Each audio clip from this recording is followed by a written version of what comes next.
hanging from a thread till you dead. Cause your partner put a price on your head.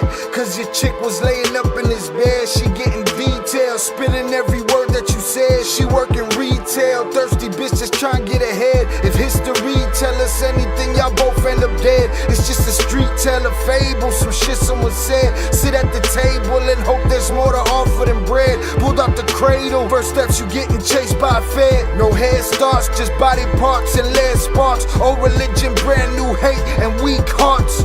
Oligarchs, krakens, dragons, you see sharks. Imagine you could manage to maneuver the deep parts. You a savage, you can have it, just show all your teeth sharp. If you could grab it, you could stab it, just aim for the bleeding heart.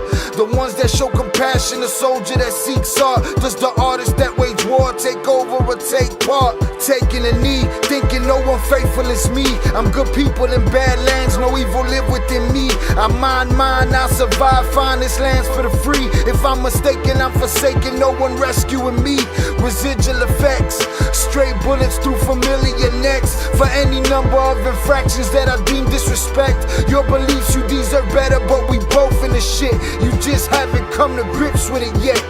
Fight or flight, and they ain't really nowhere to go. If your back is against the wall and you ain't throwing no blows, you gon' crumble in the rubble, become blood in the snow. If you a victim, they collect them, grab the body and go. Dig them and ditch them, total disregard for the soul. Gas them and lit them, watch the flesh burn in the glow. Where we live and catch a shivering, it's a hell you don't know. Your best hope is that your dying ain't slow, or your dying's a show. Where we at, it's every man for his own. A bloody backdrop, where killers just zone and slice flesh to the bone. Masked and gloved up front of your home. A flash of gun, but the side of your dome. Fresh blood from a stone, dents in your sense. Kick your fucking ball through the fence, dare you to say something. No sense in sitting around in suspense. Find out what's next, open your fucking mouth, disrespect. See the extent of how my life is intense. She beautiful and oppressed in a permanent summer dress. She a servant and still she blessed. Children cradled against her breast, whispering prayers, wishing their souls the best, knowing that they forgotten, not forgetting they're blessed. The bloodiest red lights, just piles of dead life. Something must be broken, the glyphs wasn't read right. You think them Bible papers will shed light? Yeah, right. Burn after reading, tell the preacher I'm leaving. I'm gone.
What is poppin', people? Welcome back to Shy L Reacts. I am your host, Shy L, and we are back in the building. Salutes to y'all for being here on this lovely Saturday evening. Even the mamabichos are in the building tonight. It be like that. Salutes. But we're going to take care of that quickly. We're gonna take care of that extremely quickly. Shout out to the chat. I appreciate y'all for being here. Make sure you hit the like button on the way in. All right. Got a lot to talk about tonight, so we'll be getting through it as swiftly as possible. Shout out to all my wrenches. No ungreen lit smashes tonight, please. I will give the green lights. And we will go from there. Right? Salute. It's been an eventful day. Right, y'all saw the video that dropped earlier. Hope y'all enjoyed it. Alright, we're going to talk about it briefly, very briefly, because it is the last hurrah for that story around here as far as I'm concerned. There's no need to cover it any longer. Today we're going to cover Young Thug's release. We're going to cover his the stipulations to his plea, which there are many, but he's home. Salutes to everybody that comes through the Discord with information and helps push the content forward. I appreciate y'all for that. We're going to talk about Diddy. We're going to talk about a phone call that has been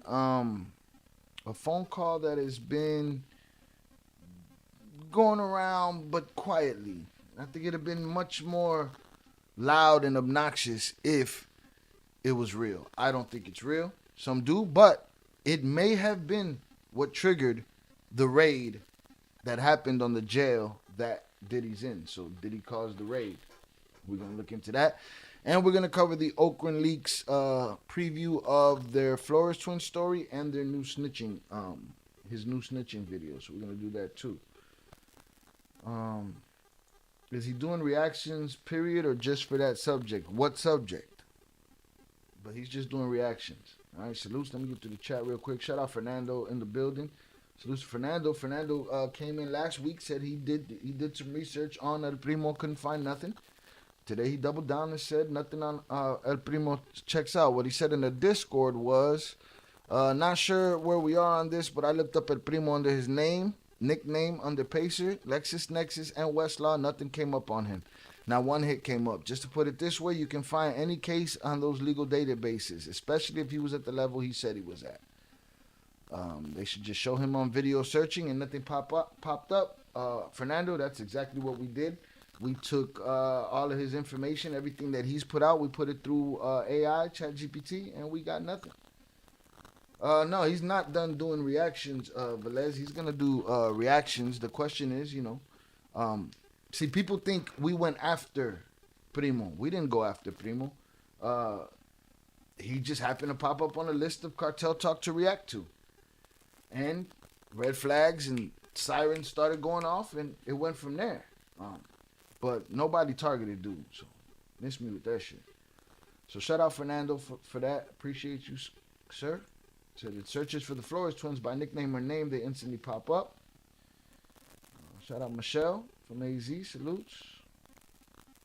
Shout out Velez, I appreciate you, sir.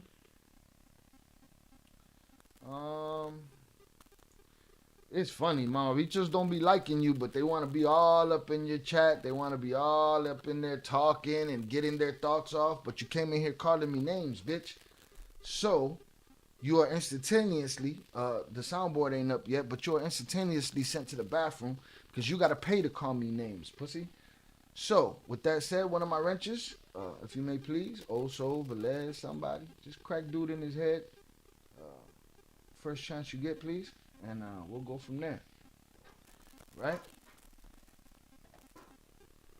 Primo was just unlucky that you guys started and he was caught red-handed off the bat. It was I swear to you, it was just, boom, the first one.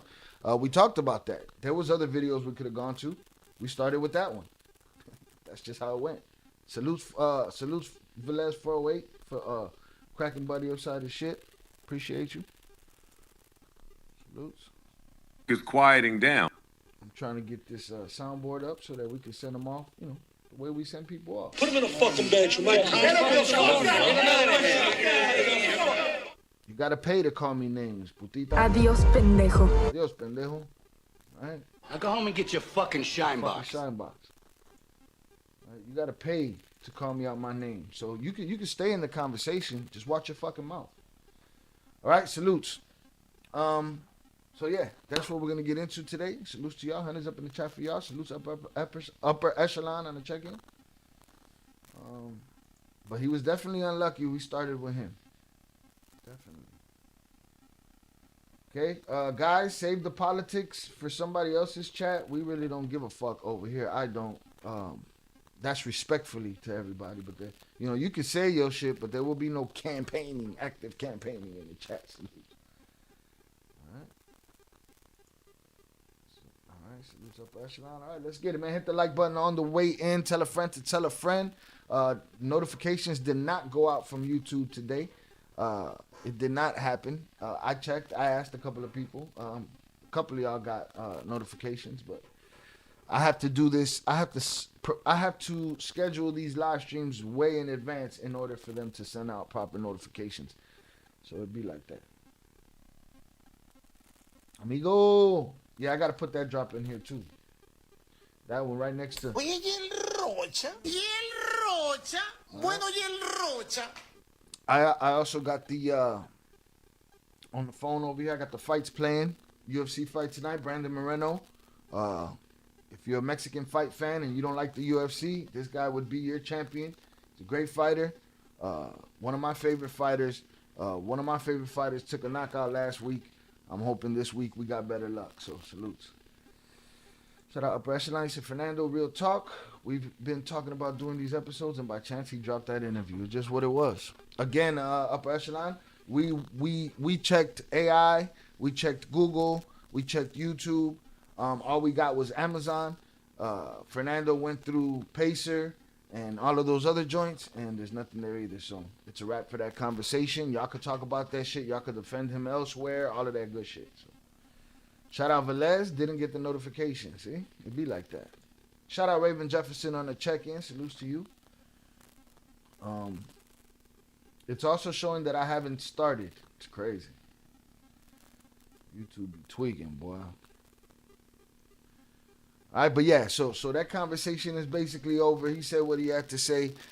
His audience made a lot of, especially his lackey, made a lot of false claims on me personally. Called me racist. First I was racist, then I was a wannabe. I was racist, and then I was a culture for. Which one am I, dog? Like, you got to figure it out. So we went from there. William Borden been repeating Karate J over and over again. Glad you liked that one. Again, think about what he said, though. Jay, why you ain't telling everybody that loyalty is fake? Why you ain't telling everybody snitching? What have we been doing on this channel for 2 years? Huh? How did this channel start? This channel started with my heavy criticism of the twins, right? What was my criticisms were normal criticisms that everybody in the chat or many people in the chat had and agreed with or whatever, right? But, he sits here and he says, why you don't tell him about them snitching and this, that? And then he makes fun of him for snitching and calls him Karate J. Like, that's some disingenuous shit. Make up your mind. Then he says, Frank Lucas, but, not that other stuff he did. Wait, I thought you just said expose the snitching. Huh? Make up your mind. But enough. Enough is enough. They've made all these racist claims, and I could pick a whole bunch of stuff out of the videos that he does, making fun of Spanish names, and you seen what he said in there? Mexicans are liars, not trustworthy, and envious. Come on, man. Get the fuck out. Miss me with the racist claims. Miss me with the race baiting. Shai, please address the BS that El Primo and his guys are still making false claims on the chats. I mean, what are they going to do? Of course they're going to do that. And the nut swingers that don't want to... Listen, somebody asked me or said something in the Discord the other day. All right, let me drop the Discord link in the chat. Somebody said, man, how these people stand on these arguments. And I said people are willing to die on the hill rather than have to admit they were wrong and make the adjustment within themselves. They have to. They got to keep swinging off nuts. That's what they know how to do. So they have their place. Their place is in the chat. These guys are saying that his shit is sealed. That ain't your name, bro. Your name ain't Donald Wayne Thompson. But whatever, we let the AI speak for itself. We let the Google speak for itself. We let the YouTube speak for itself. Fernando let Pacer and every other, network figure it out. And the guy don't exist. I'll tell you where he does exist. He exists on Amazon. All right, he exists on Amazon. That is for sure. All right, shout out Fernando for the Venmo dono. Appreciate you, sir. The man started deflecting. He moved on from calling you a wannabe. When that was sticking, he went on to call you a culture vulture, which has nothing to do with the argument, bro. And then some.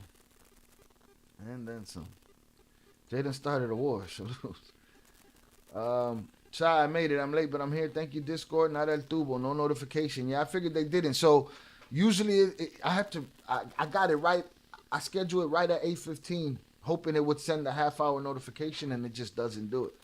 So I'm going to have to... The problem with me scheduling my lives earlier is that things happen, You never know. I might be thinking in my mind or have you guys set up for a 7 o'clock live stream, and then an audition comes in, or this happens, or that happens, and I can't do it. So rather than leave y'all hanging, I try to schedule them as close as possible. It's just not working out because we're not getting the help from YouTube. All right, salutes. Free Thug. You're a little late, Pure Arts. Salutes. Fernando said, I'll double down that Shy used to criticize the twins, and so did I. Our views change, and that is how it should be. Exactly. Right? Exactly. He also stated, we were them, then said the opposite. You international, bro. He was international. Stop. Not the karate guy whose friend Johnny Mitchell's history is in question. Not at all. Raven, I don't know what you're talking about. Right? He also stated we were them, then said the opposite, that you showed his paperwork. I didn't show shit. Yeah, they're saying that I showed his paperwork in their chat, in their comments of Johnny Mitchell, whatever, that I showed his paperwork. There's no paperwork. When you don't have anything to stand on, just make up some shit, man. Alright. Quiet motherfucker ain't got no world to live in. Daddy Yank says he is AI. Alright, did you figure it out? Give me the answer then. Biggest of salute. Shout out Borregazo. Appreciate you coming through. Fernando Supremo should have just had a mask on like Ocran. Amazon rug dealer. Halloween costume. Y'all should do a reaction to Johnny Mitchell. I mean, we kind of did. We kind of did the reaction of, on that same video with Primo, we did the reaction of Johnny Mitchell saying that the cartel and the gangs don't have no, hit the like button if you have yet to do so. The math ain't mathing. Saying that they don't like each other and they don't get no respect and this and that. Jay spoke on that. Now, are you saying he should speak on Johnny Mitchell's case and Johnny Mitchell's come up? That's a possibility. How he became that dude. Fake it till you make it. Right? We got pole smokers wondering why I sit in the chair. It's the real deal, Papa. I do what the fuck I want to do. How about that? Primo is a lying piece of shit. Shout out BLS Smoke. BL Smoke. And fake it some more. Salutes. So yeah, man. That conversation is over with on this channel. They're gonna say whatever they're gonna say. Oh, show us the uncut footage of the searches. Like I almost did, bro. We couldn't put everything in there. You guys would have left after fucking 15, 20 minutes. We cut out a lot, but if you see, we were very thorough, and Jay was doing the search over, and not to mention what he did on his own, but on camera over and over again doing the search. Hit the like button if you have yet to do so. Right? A lot of ghost watchers, some are haters, won't hit the like button. I can expect that. But if you come here and you get entertained by me on a regular basis, if you've been here more than once, you should hit that like button. Salutes. Ocran is the real deal. Shy was really hard on the twins in the beginning. That's why I was surprised when I heard P&J come on his live. Been a fan ever since. He's as real as it gets. He says what he means. Again, I was extremely... and I wouldn't change the things I said now. What changed my opinion was knowing what was happening out there. I didn't know what was happening out there in the sense that this was a tactic and something that the big guys use. And there was conversations and all of this shit. Those things changed my mind. Then the twins come on here, right? They're sitting here saying it how it is. They rather not answer your question than tell you a lie, right? They rather not answer the question. So, you know, I bought into them as humans. I bought into them as a family. I did not buy into any ideologies. I just took information that I was given, and I changed how I felt about certain things. And then people complain, they say, oh, you went soft on them in the second season. They didn't come on the show until basically the end of the second season. All right? There was nothing left to go hard on them about in the second season. In the second season, they was getting their ass killed in prison by sicknesses and billboards and all kind of shit. You know? Those things were criticized, right? But people just want it one way. They want me to come up here and point the fucking finger. All right. When they're lying, I'll tell you, I don't believe that shit. I think you're full of shit. And again, let's just say I didn't have access to the Flores twins, right? Let's just say it was my turn to do a reaction, and I was going to end up doing a reaction to Primo's video, right? And I would have probably heard some red flags myself due to things that we've learned on this channel, right? And I got an opinion on it. And I state my opinion. He get mad, he come on here, right? Difference between me and Jay is I cannot validate or devalidate his story. So whatever I think about it is strictly opinion. Jay could come on here and from his experience try to prove otherwise, right? So, you know, you can use all of the lies and make up all the stories you want. Nobody was targeting you. If you lying, you lying, and that's just it. It is what it is. All right. I wouldn't be talking about it if the chat wasn't talking about it. But again, they feel the same way as Jay. We wasted time on Primo. It's last on Johnny Mitchell on it's last on Johnny Mitchell on a couple ends. He's a huge channel and is bringing in money. He can easily do it himself, or let someone run a background on someone. Ask any video. He don't care. Shoot first, ask questions last. He don't care if they're telling the truth or not. You know, he got a million reasons why you can't question him on his shit. All right. Pure Art said, let's run it up. I agree. Run it up, bro. Run them likes up. Also, what you missed, you're going to have to catch the replay game. One reaction video on Ocran would be dope too. Well, he did that. He reacted in episode 2. Are you guys watching? He reacted in episode 2 to Ocran talking about the twins. Now I'm going to react to it today. Is coming on to provide the paperwork and evidence. Ask any individual who is coming on to provide paperwork and evidence. Supposedly Brian Glaze Gibbs, according to Primo, saw his paperwork. Whatever, man. So I also mentioned that you still don't agree with me being a snitch. I don't agree with, hold on, let me get this. Shout out Pete Never. Salute Shy. Bow. I appreciate you, Pete. Thank you for the $10 super chat, sir. Again, to me, there's levels to the shit. Different story from a guy that I rob a liquor store with you and you rat me out to get your time or whatever, or you get me popped off for something and you do me dirty. Okay, different story. What I saw with y'all was playing the game that everybody was fucking playing at some point, and it went down, right? Do I feel like you did what you had to do for your family? Yes. People agree with that, so be it, right? What I don't agree with is, for instance, the culture of snitching, which is, and I'll let everybody know, me and Jay disagreed on this. The disagreement was Jay wanted to do consulting and is going to do consulting for people that want to turn themselves in and change their life around or whatever. He want to do that, right? Consulting. To me, X that, fuck that shit. That's not for me, right? For me, it's stay your ass out the game so you don't put yourself in a position where you got to snitch on somebody and you got to drown somebody else to keep you above water, right? So again, I bought into them as people. I still do buy into them as family, as people, as human beings. Ideologies is a different story. We're not going to agree on everything. We're not gonna agree on everything. So it is what it is. Shy, Surviving El Chapo season 2 could have been better. Season 3 will be fire. We did season 3 right here, nigga. 3, 4, and 5. We did that. Think Like Kingpin already said that. Salute. Shout out Lupe the Bull on the check-in. A lot of these dudes telling stories are trying to monetize, so you have to do your research on who you bring on.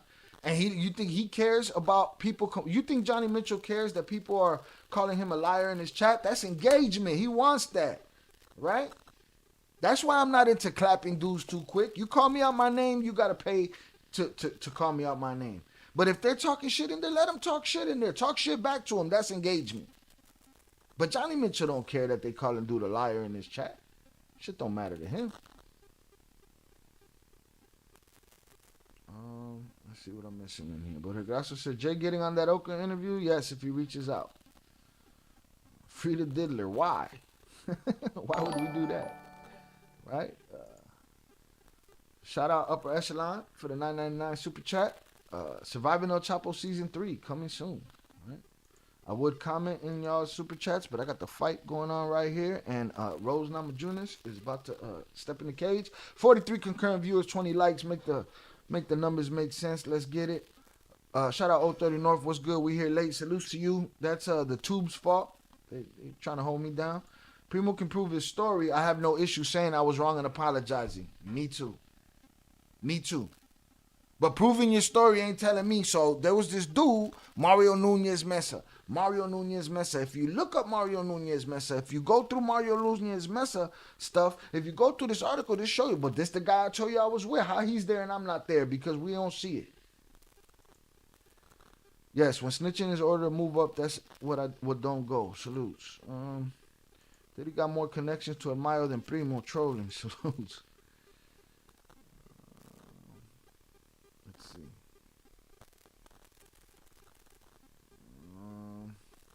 Shout out Miguel Lopez on the check-in. Salute Zoraida. Should hit that like button. Stop playing games. They didn't need to make Surviving El Diddy. That's what 50's on right now. They saying Jay-Z is next. Yeah, they've been saying that for a while. Which is another reason I don't believe this phone call we're going to listen to in a bit. Should we take a poll of what we're going to first? Or am I just choosing? All right. I don't know what Mac is talking about. Mario Nunez Mesa was the one who was fighting against Cabrera's back in 2010, 2012. Right. We know what Mario Nunez Mesa did. We don't know what Primo did. And according to him, he did whatever Mario Nunez Mesa did. So it is what it is, my friend. Wait, maybe I can do it right here. Yeah. Honey's up. All right, salutes to y'all. Hit the like button, make it make sense. And we're going to move on to, I think, the Ocran League. Super chat is no longer for discussion. Oh, it fell off. All right, here we go. I'll do this one. Throw the hundreds up. All right, let me see.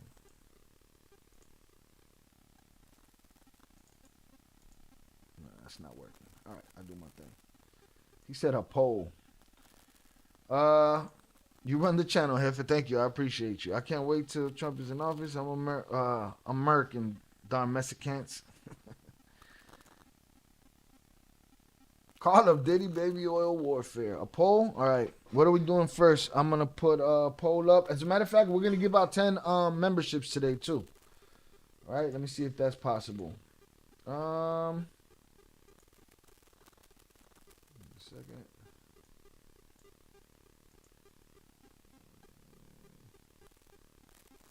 I think I got some memberships to give, so we'll give those out today. Let me put up a poll real quick. All right, y'all want a poll? Y'all make sure y'all hanging out. Let's get it. Put up this poll. Start a poll. What are we starting with? Are we starting with? What are we? We'll do that in caps because I can't be switching. Are we starting with?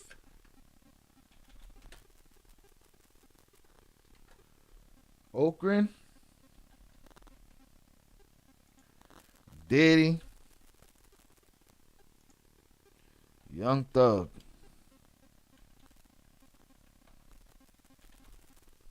All right, let's get it.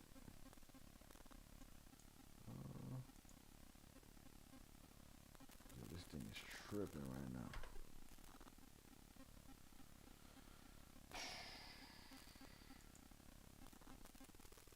There it is.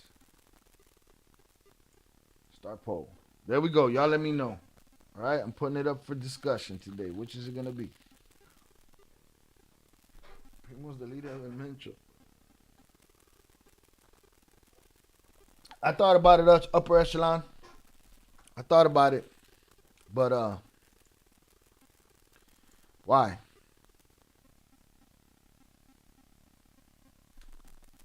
When I said that shit was over, I meant it. Wow, we already started with him. Yep. All right. 75% Ocran, which is what I was going to go with anyway. So if there's any contrarians in the house, it backfired on your ass. Yippee-ki-yay, motherfucker. Right? So I'm going to pull up this Ocran. When they went to a... The deli guy. The homie. The deli guy.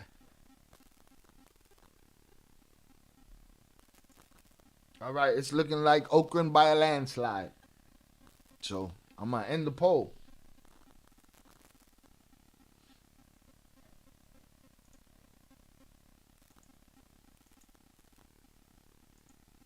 We're going to start with Ocran Leaks breakdown of the Flores twins, all right?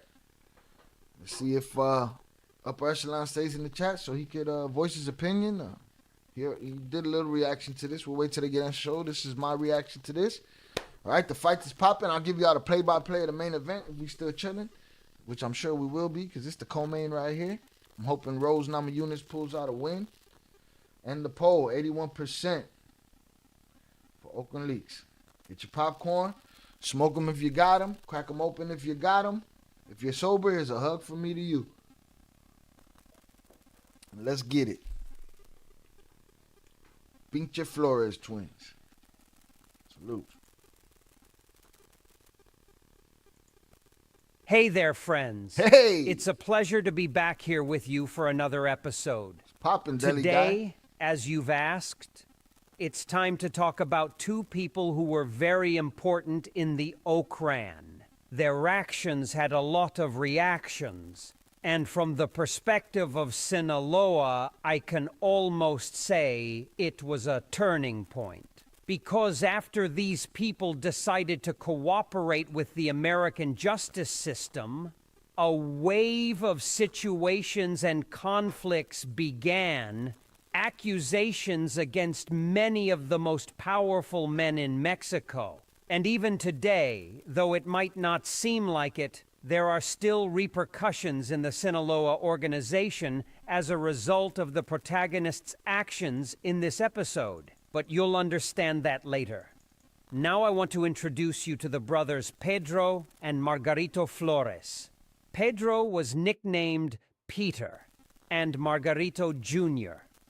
They have become very relevant since their actions will also go down in the history of Oak. I want you to remember that AI right there. The deli guy that we listen to when he does Ocran, how sometimes he drags out words. I want you to remember that when we're listening to the Diddy phone call. Ocran. So friends, let's learn the story of these two brothers who put the Sinaloa Telcar and several other figures from various organizations in check. We're brothers. First, here's a picture of the brothers.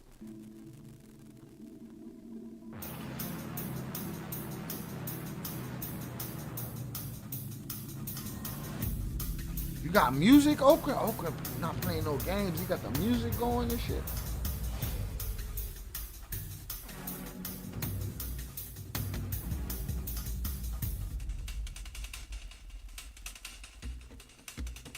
Salute Pete. People been asking for Pete in the comments. Shout out Justin Mendoza on the subscription. Appreciate you. Welcome to the Cartel. These two are part of the infinite chain of Ocran, which I mentioned in a previous episode, but specifically they are a fundamental part of the Ocran chain of the Sinaloa Telcard. because so many things happened because of them. But I don't want to get ahead of myself. Let's start from the beginning. All right, to understand the story, let's go back to the beginnings of the Flores brothers. They were born in the city of Chicago and grew up in La Vilita, which is a place with lots of Mexicans there in Chicago. Their family comes from the state of Zacatecas. The twins, in my opinion, are among the youngest to enter the business of Ocran, since, like many others, it was an inheritance from their father. Their dad moved merchandise, but in the early 1980s.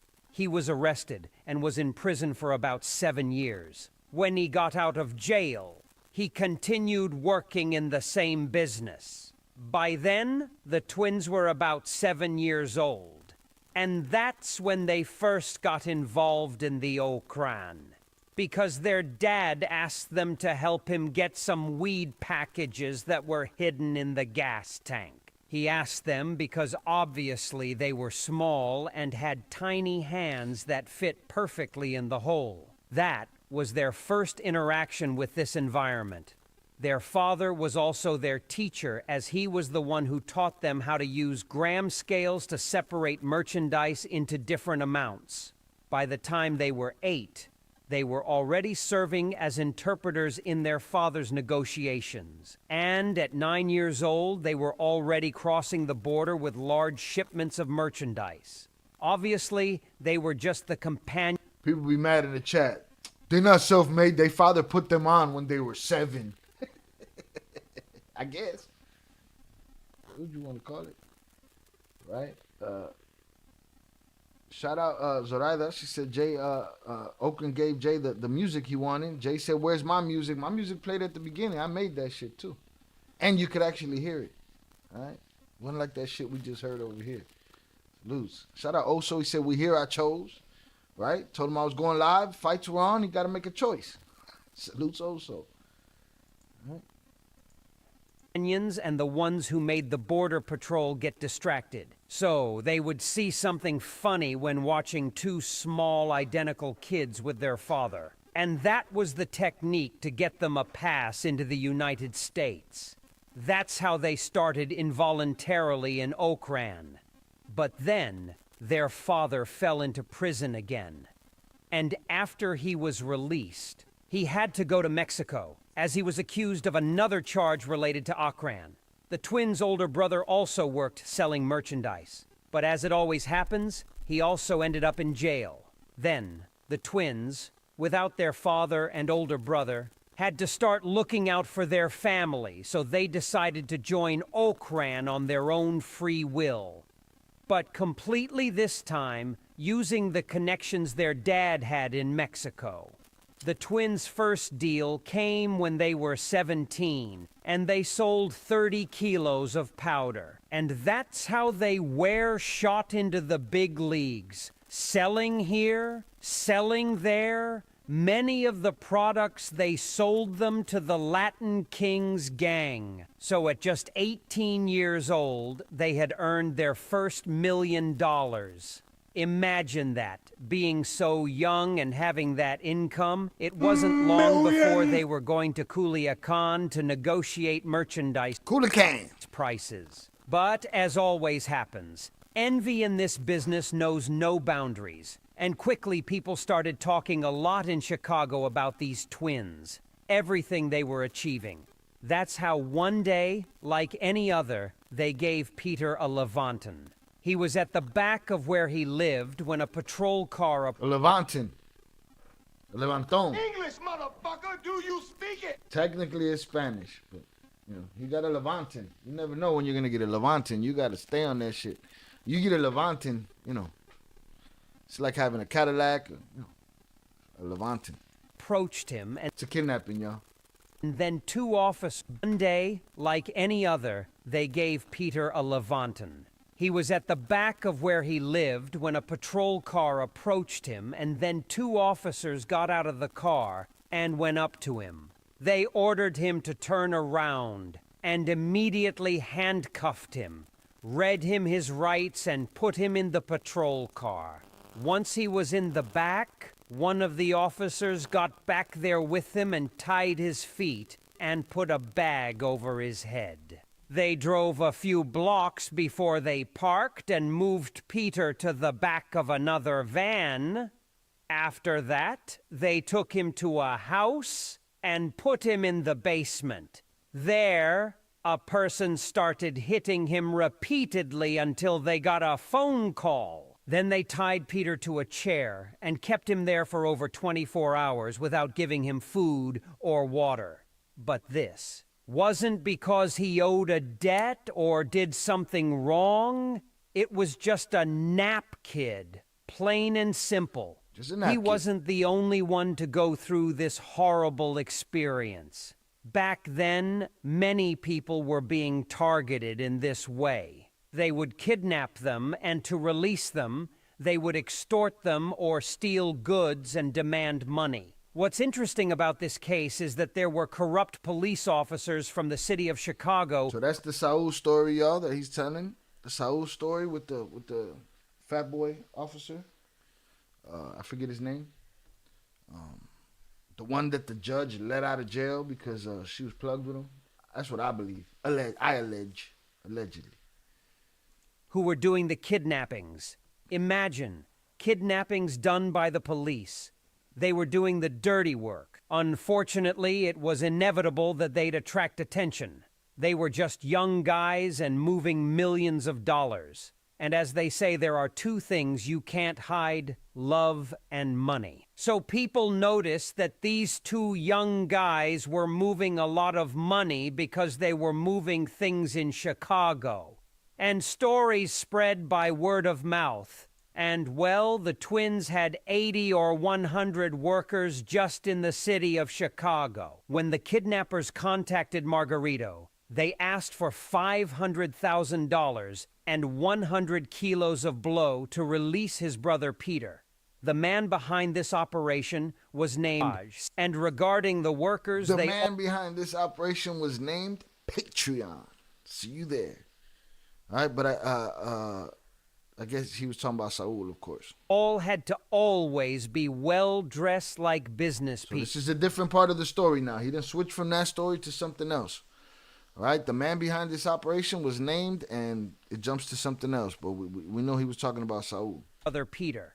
The man behind this operation was named, and regarding the workers, they all had to always be well-dressed like business people. And no one was allowed to wear flashy jewelry or walk around in caps and sneakers. Well, you heard them. They done told you before right here on this channel that there were times that they were going to go meet with these old fogies, and they went as hip-hop as they could possibly go. Diamond earrings, whatever.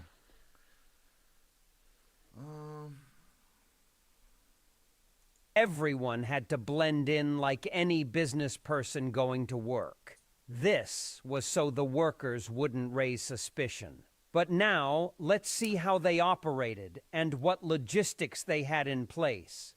Talking about work, as I mentioned, everything was very well organized. Whenever money came into an office, the workers immediately started counting it.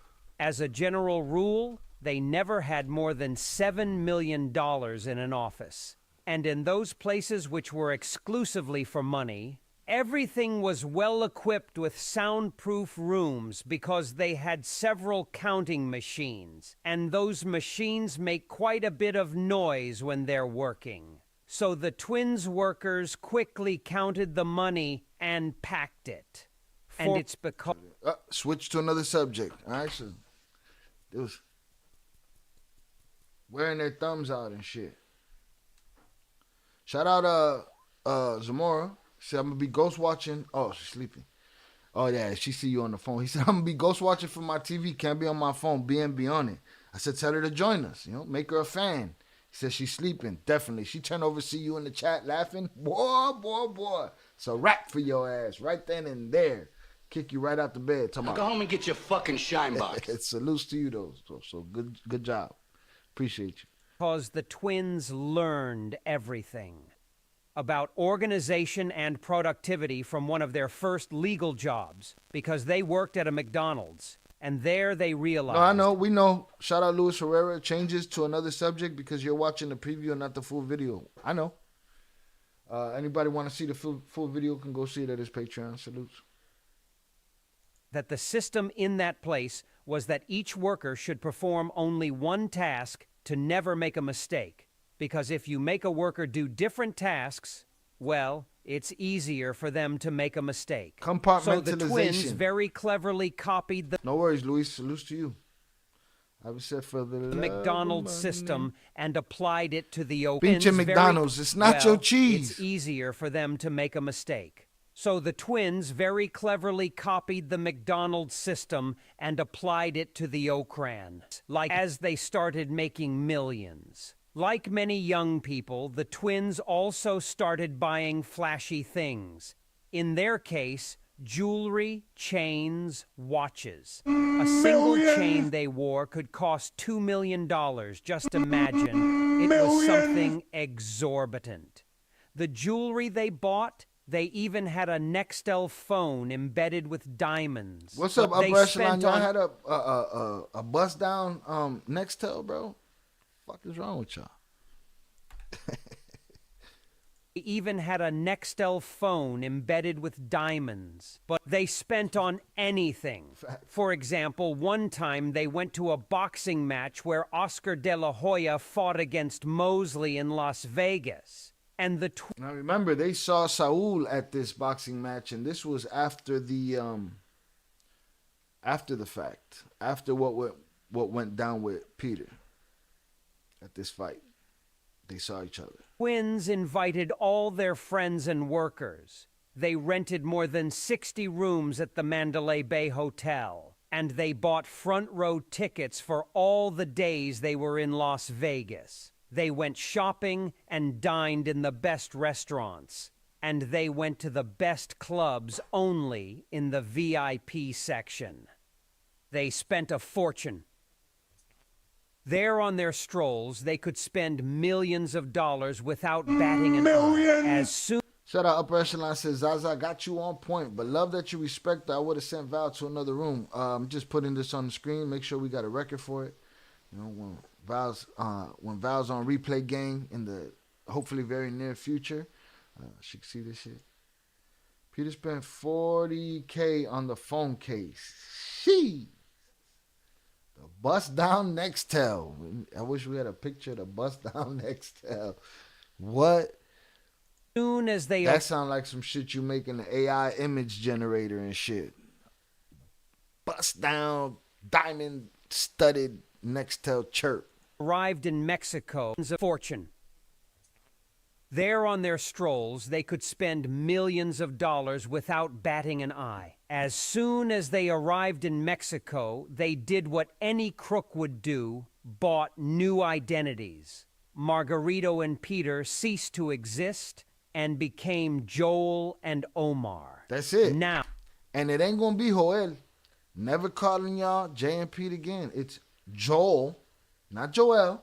English, motherfucker, do you speak it? Not Joel, not Yoel, not Joel, none of that shit. Joel and Omar, all right? That's y'all names from now on. And I'm going to use the picture from the AI picture, and I'm going to use the Netflix picture.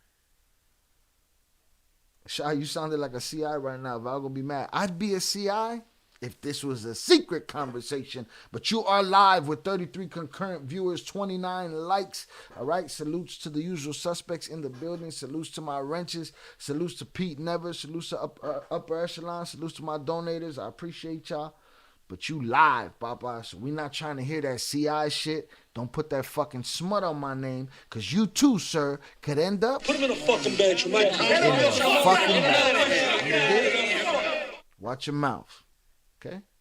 There you have it. Now, they were both fugitives, became Joel. Margarito and Peter ceased to exist and became Joel and Omar. That's it. Now, they were both fugitives from the U.S. government with official charges against them. In the small town, the twins bought a ranch very close to their dad's house, and they began to remodel it.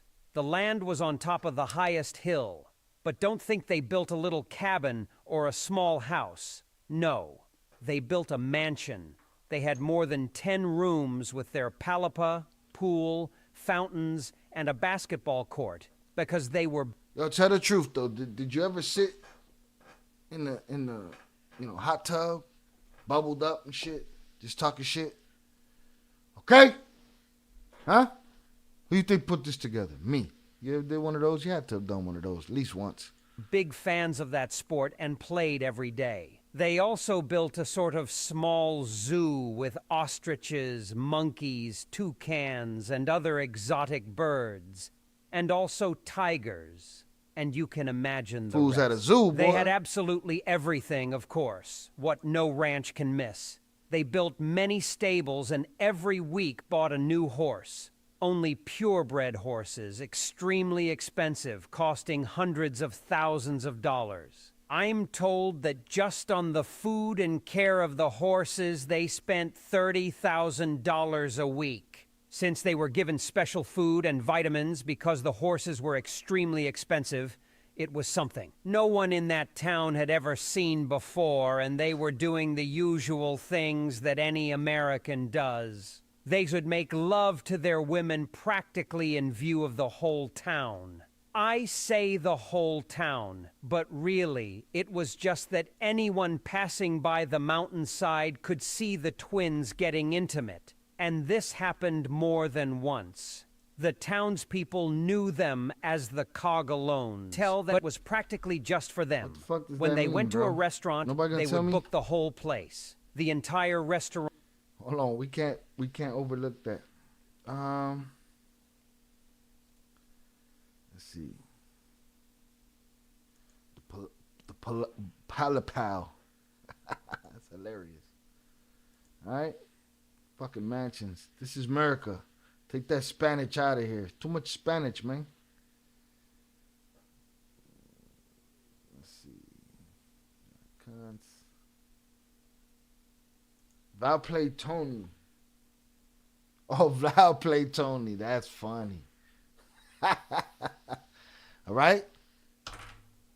Listen, man. I said this was open for interpretation. Ocran did not say which couple was smashing on the mountain in everybody's purview. You know what I'm saying? We didn't have that conversation. But he put the twins out there. So they copied to it. It's on them. Right? But what that mean? Nobody gonna tell me what that mean? Tell me that word, man. This one right here. He not gonna tell me. Upper echelon ain't gonna tell me. Z, you should come take the hat off my head. Like I'm a 10-year-old. You should try that. What's that shit mean, upper echelon? You gonna tell me? The X fucking horny but Spanish. Go ahead. Okay, yeah, they just taking shit. All right. Salutes. Well, not taking it, but you get it. All right, boom. All right, you got your 13 seconds, Papa. Go get another alt. Because we starting to think we know who you are, and you're going to lose this alt. You're going to have to make new ones. You're going to die in the Put him in the fucking bathroom. bench, you might. All right.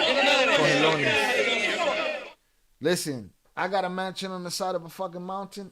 Everybody going to see my ass up there smashing something. It just is what it is. Just for them there. Oh, come on. He's exaggerating now. He's like sex machines. No, not that I got way. Chill out, man. You got to relax. Oye, y el Rocha. Y el There in Rocha. Vallarta. Bueno, y el Imagine Rocha. tell that it was practically just for them. When they went to a restaurant, they would book the whole place. The entire restaurant just for them there in Vallarta. Imagine, even Alejandro Fernandez happened to be at one of their parties. Who's and that I'm fucking told guy? he had an absolutely great time. They consumed more than 500 bottles of Cristal champagne. Like I said, they spared no expense when it came to enjoying life. Al parecer, le informaron que los Put him in habían the fucking agarrado bench, you might. millones de dólares si no los iban a renunciar a todos. Otra vez le sucedía lo mismo a Peter. And I say get that Z account out of here. Ban it from the channel. Make sure it's hidden from the channel. Not 24 hours, but hidden from the channel. Put him in the fucking bench, you might. That's an alt. That's perfect hoes alt. The issue is Val's big ass. A blind man can see it. See, you just copped to it. Upper echelon. He didn't specify who was who up there on that mountain. You know what I mean? Everybody hit Z in the head, De huh? nueva cuenta, Z is just a levantados. perfect Y whole alt. exigían dinero por And su even if it's not, rescate. that's what I Su think it hermano is. Margarito estaba como loco. Alts go No podía forever. ser posible que Right? We could time out the regular account that they usually be on. We could time them out. Come give me my engagement, bitch. And then we time them out when we're ready. But their alternate accounts, they gotta make new ones. Those shits get deleted. Those shits get the hide from this channel shit. So salutes. I appreciate y'all for hanging out. Hit the like button if you have yet to do so. Again, he didn't say which set of twins or which couple was smashing on the mountain. He alluded to it being both of y'all. So don't cop to it. Right? Or do. Because Ocran, he talking about it. So we gonna talk about it. If I'm on the mountain, I'm smashing some shit. What? Rush hour. Y'all on the mountain stuck in traffic? I'm smashing. Rich as fuck right here. All right? It is what it is, man. Yippee-ki-yay, motherfucker. que una vez más volvieran a pasar por lo mismo. De inmediato se empezó a mover, a hacer llamadas para intentar negociar la liberación de las 3 personas. Y entre todos los conocidos de Margarito había un amigo en especial llamado Tomás Arévalo. Él fue la persona con la que Margarito fue a Culiacán, ya que Tomás Arévalo conocía Absolutely. Could have been both of y'all. You copped to it, though, early. You was like, come on, man. I was like, come on. Oakland's talking about it. We got to talk about it right here on this channel. This is America, Flores. Full-blooded American pie. a muchas personas importantes de Sinaloa. So Omar made a few calls and immediately arranged a Oh, meeting for mind Margarito. you, the deli guy missed that whole section right there. Imagine, even Alejandro Estaban pidiendo $10 millones. Fernandez happened Well, we to know be at this one story. of their This is parties, the- and I'm told he had an absolutely great So don't tell me on. Shy, throw it through AI. Fuck out of here. The AI lazy as shit right now. Right? Unless you really paying for that shit. time. They consumed more than 500 bottles of Cristal champagne So boom, and that was immediately arranged a meeting for Mark They to got rescue him. snatched up. Then he grabbed his radio, them in an Había un amigo en There it is. especial llamado Tomás Arévalo. Él fue la persona con la que Margarito fue a Culiacán, ya que Tomás Arévalo conocía a muchas personas importantes de Sinaloa. So Omar made a few calls and immediately arranged a meeting for Margarito with El Mochomo, Alfredo Beltran. The next day, a person named Paco picked up Tomas and Margarito. They went for them in an Oh no, this is Jay trying to get P back. armored truck and took them to El Mochomo. When they arrived, there were many guards at the place. Yo, y'all remember how the comments cooked me for calling dude Mocomo? Yo, cooked me. Miguel Lopez, I needed your commentary here. You know what I'm saying? I'm not translating shit. We know this. Well, I look like a translator. And one of them checked Margarito. That ship has sailed, all right? Me being the translator for Oakland Leaks. Once he confirmed that he was clean, they let him in and introduced him to El Mochomo. Margarito introduced himself to El Mochomo and said he was Margarito Flores and needed help. Then El Mochomo asked him what he needed, why he wanted that meeting, and Margarito said his brother had been taken and they wanted to rescue him. El Mochomo asked, "Who do you owe?" And Margarito began to explain to him. He told him how much he owed, We don't owe mentioned nothing. the amounts he moved, and explained his work. That's when they realized that merchandise from El Mochomo had been received by the twins. And El Mochomo said, "You know what? I don't want you to use my money to pay for your brother's release." And then Margarito said, "No, sir, don't worry. I don't need money. I've got enough to pay off the ransom. I just needed help to make sure they won't resign my brother." And that's when El Mochomo said, "Well, buddy, it seems you move pretty fast." Then he grabbed his radio, called a few people, and then turned to Margarito saying, "I know where your brother is. And don't worry, I'll make sure he doesn't get resigned. But from now on, you'll work with me. Margarito agreed to what El Mochomo said and asked, Sir, and what about my Uncle Pablo and also my cousin? El Mochomo replied, very surprised. What do you mean? For about 40 minutes and arrived at the Tuna airstrip. There, several of El Pocha's boys were waiting, all dressed. They done switched again. So the end of that story was when he sent him to get the tape. What if that was a test, right? Just theoretically speaking, or imaginatively speaking, what if that was a test? Hey, go on and wear this recorder and get this information from Lupe so I can see if he's lying or not. And then you do it, and he'd be like, cause you was wearing a wire. Like, what the fuck, bro? What are we doing here? Shit. Next time, call Jake Ojalon and get him on the live to explain. He just explained it right above you. Salutes. Dressed in camouflage. With all their gear, they arrived in a Hummer to pick him up, and everyone left in the Hummer and on ATVs to the place called El Cielo, the ranch that El Pocha had up in the mountains. When they got there, El Pocha immediately introduced himself, saying, Nice to meet you. I'm Joaquin Guzman This Loera. is when the shit happens. Took the plane with the big gun in it to the mountain and saw the old man. And Margarito responded, It's an honor to meet you, sir. My name is Margarito Flores. And El Pocha asked, What do you want? Margarito said, I came for my brother, sir. And El Pocha said, You know people who come up here to the mountains often never return.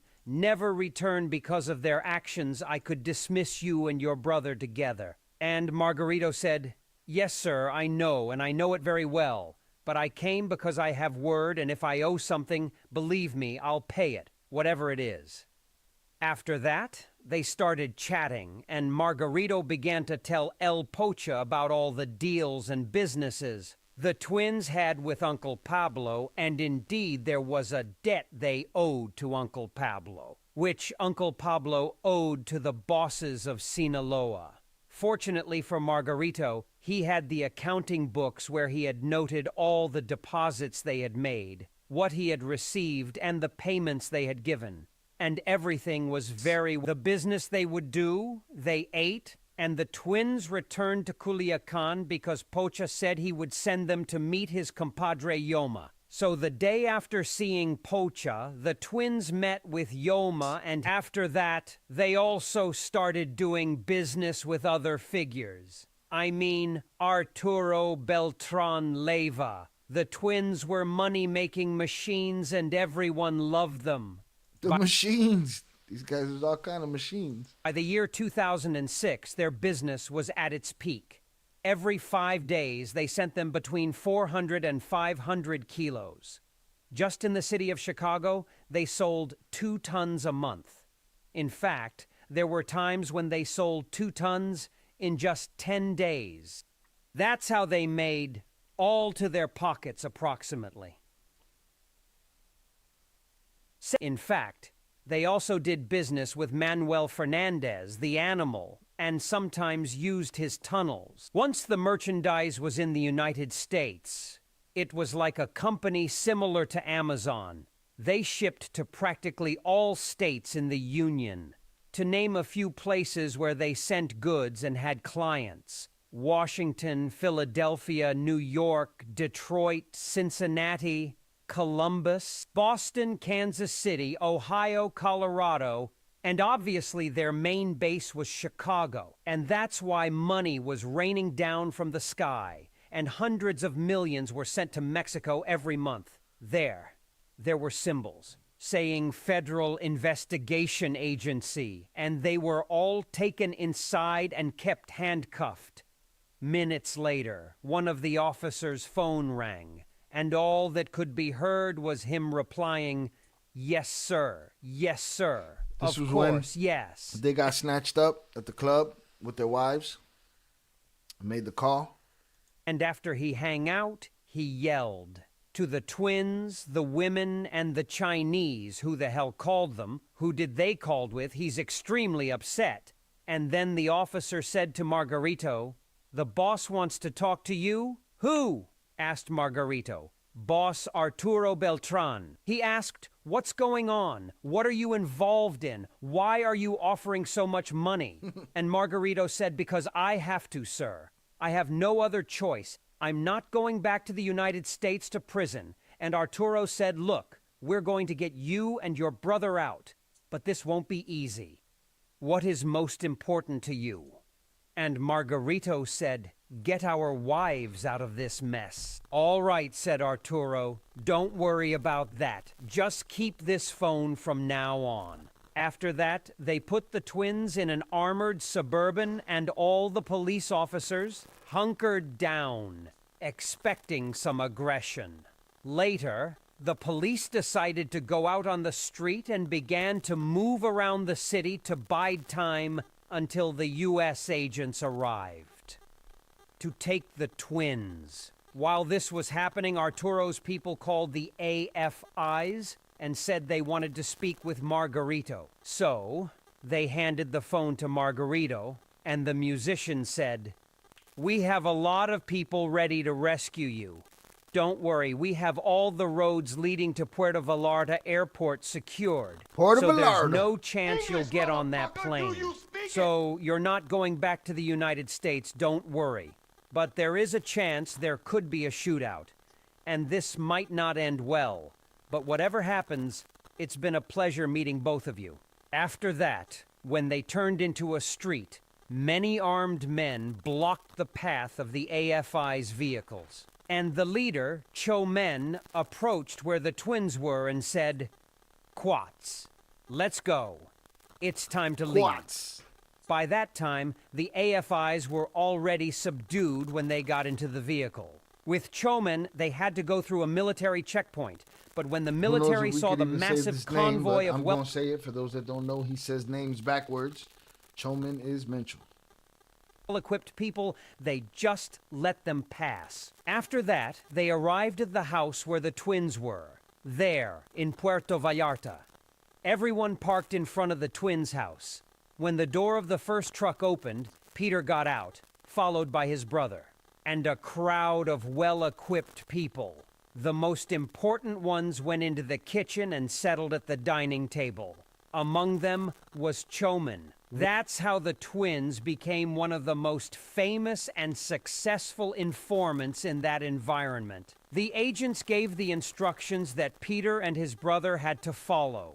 They would start recording all their conversations, their phone calls, and they had to gather all the information they could about anyone. One night at one of the twins' houses was when they managed to record the pocha negotiating a merchandise. I'm going to leave the recording here for you to listen to.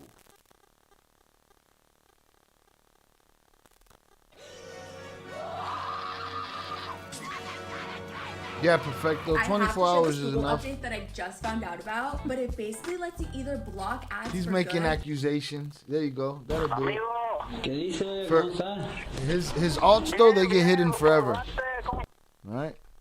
We about to get this. We about to get this drop from this shit right here. Amigo. ¿Qué dice? ¿Cómo está? Bien, gusto saludarte. ¿Cómo está tu carnal? Sí, oiga, todo bien, gusto saludarlo. Oiga, acá además lo estaba molestando para lo del otro día que recogí allá. ¿Usted cree que pues lo podemos arreglar? ¿Me puede rebajar unos 5 pesos de esos? ¿A cómo tratamos? Me lo está dando a 55. Bueno, ¿cuánto es lo que te entregaron? Me entregaron 20. ¿Cuánto? 20. Ah, bueno, entonces mañana recojo el dinero, ¿está bien? They also recorded many more members of the organization like Vicente, Juancho, German, and Alfredo Guzman. Here, I'm going to play you a recording of Alfredo Guzman.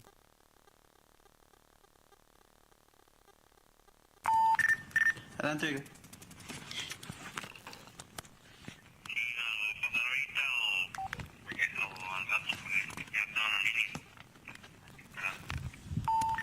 Ok, usted dice el teléfono del mío, ¿verdad?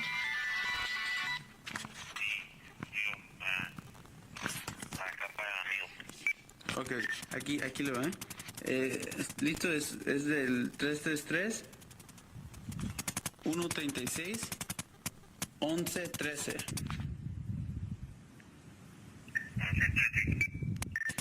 Sí, señor.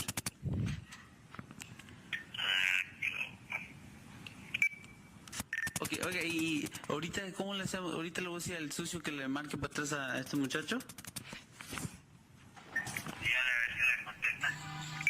Ok, ahorita intento, pues si le marco para atrás.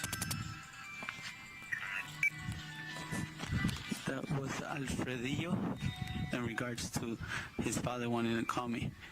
The date is 11/9. How Jay sound clearer when he's wearing the wire than when he's on the fucking show, man? Come on, man. When you're on the phone and shit. Due to this worsening situation, Alfredo cried a lot that day, very worried since he was just a young man and was asking his dad, his father, for advice. His dad just laughed and said, "Just take care. Nothing will happen." But Alfredo said, "Yeah, like he's up in the mountains, always guarded by 200 people, but I'm here in the city, in airports.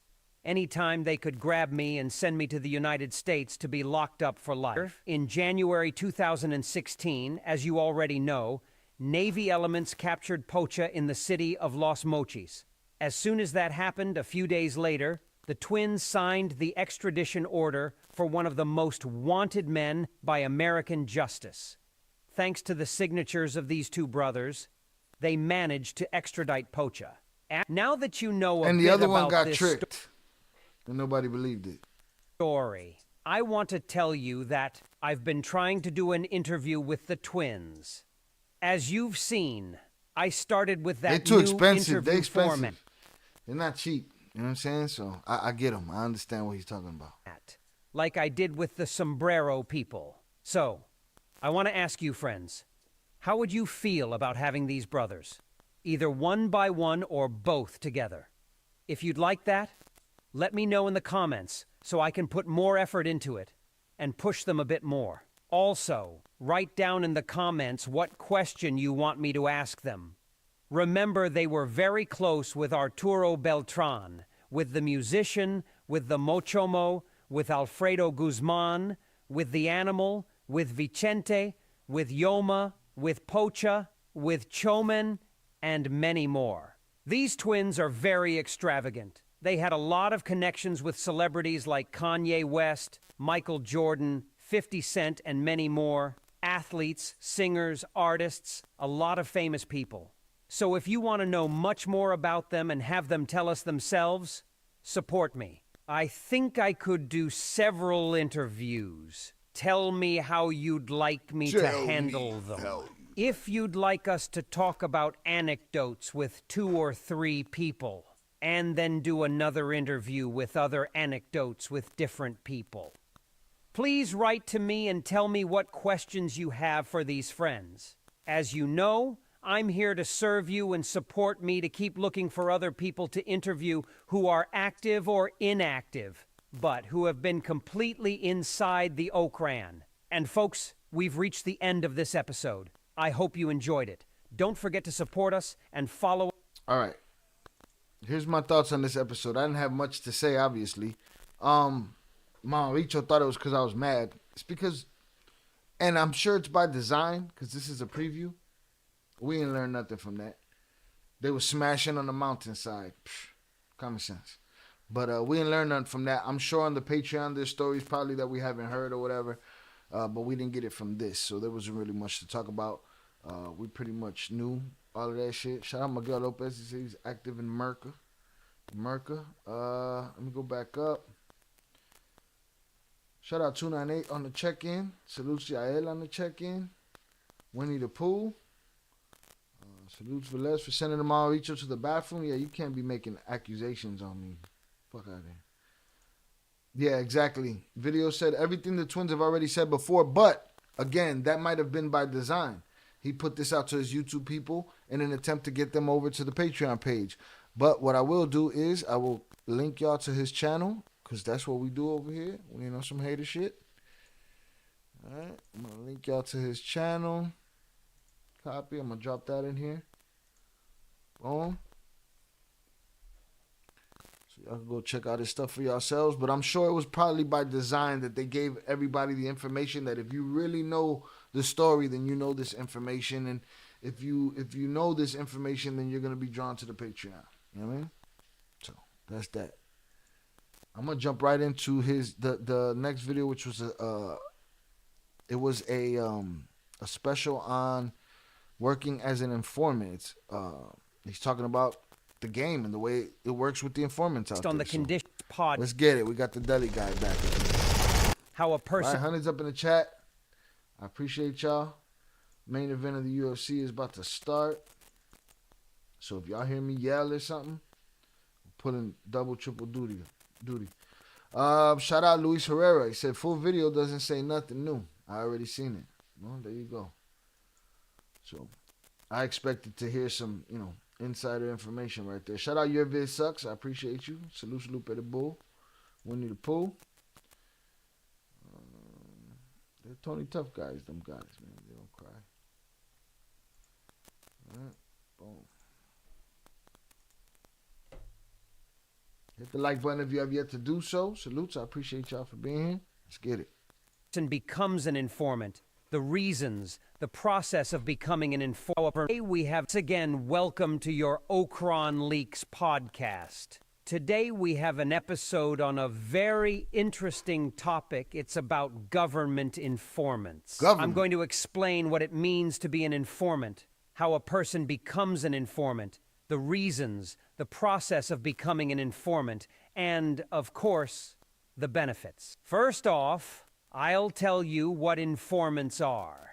Informants, just as the name implies, are people who provide information about, in this case, criminal or suspicious activities to law enforcement, whether these activities are from the past, present, or future, in order to conduct an investigation. They are also known as snitches. Google AI helps you find your best customers by optimizing your campaigns in real time. Informers, moles, rats, tattletales, stool known as snitches. Informers, moles, rats, tattletales, stool pigeons, and ears. In Argentina, they're called ortivas. In Italy, pentiti. And in Spain, fuele. In the United States, they're known as snitch. And for a more professional term, the government refers to them as sources of information. Confidential informants and another kind of informants are cooperating witnesses. Nobody talks about it, but human resources, meaning the people who pass on information, are the cornerstone for security agencies. Informants are the most valuable assets because without them, it would be nearly impossible to land a blow on Ocran. All the way down to local law enforcement. Go watch First 48 and do the math and put together the amount of times that they already got somebody that giving them everything and nobody had to do any work. You know what I mean? Informants play an essential role in the government's strategies to dismantle Ocran networks. And in this episode, we'll delve deep into their importance and their vital contribution to the fight against Ocran. Informants are fundamental pillars in operational investigations. Their privileged access to internal organizational information allows them to provide data. Very important for disrupting these structures. Now, let's unravel the key aspects of their involvement, from their recruitment, training, to their specific roles in undercover operations. Just like it often happens, Telcar leaders get caught because an informant provided Telcar is the cartel. Their location or passed on information about them. That's what happened with Pocha the 3 times he was caught, and with Arturo, Hector, Carlos, and Alfredo Beltran, with Nacho Coronel, Ovidio, the Licenciado, Emilio Casares, the Arellano, Zet Forti, Eric Valencia. In Honduras with Hector Fernandez. In Guatemala with Juan Alberto Ortiz. In Colombia, for instance. It goes without saying that Colombia was the first country where this line of work really took root, dating back to the times of Pablo Escobar, the Rodriguez Orejuela brothers, Diego Montoya, and there are many, many more. You killed my brother. In a future episode, we'll discuss who ratted out most of these figures. I'll reveal their names and how they were exposed. But I've got an exclusive for you right now. The person who snitched on Rayton in 2019 when he was caught in Culiacan was someone they called Liebre, the cousin of Minelik.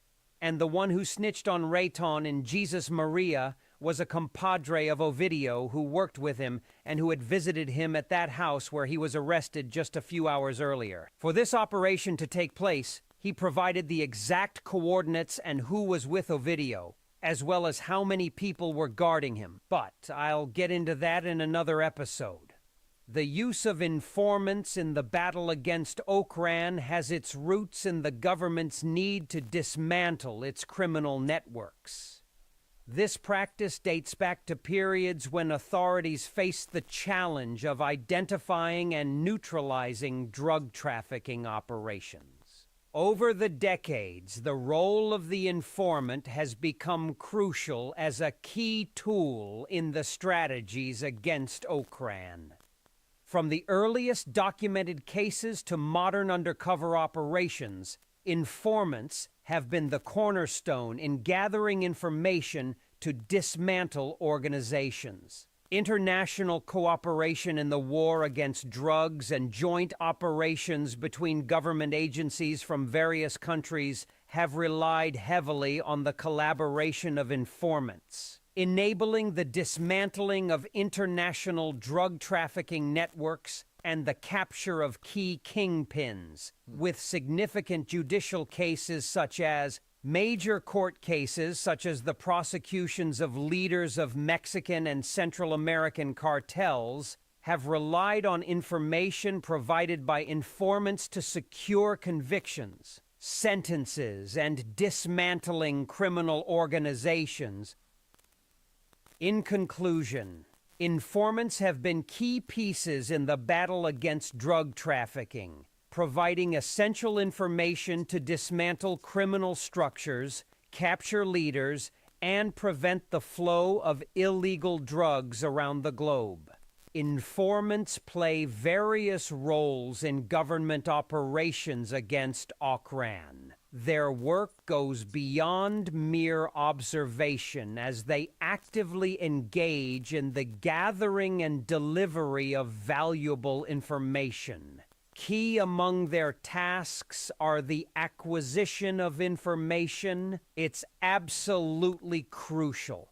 Informants embedded in the world of Ocran collect essential data on operations, routes, leaders, and methods used by criminal organizations. They also actively contribute to investigations.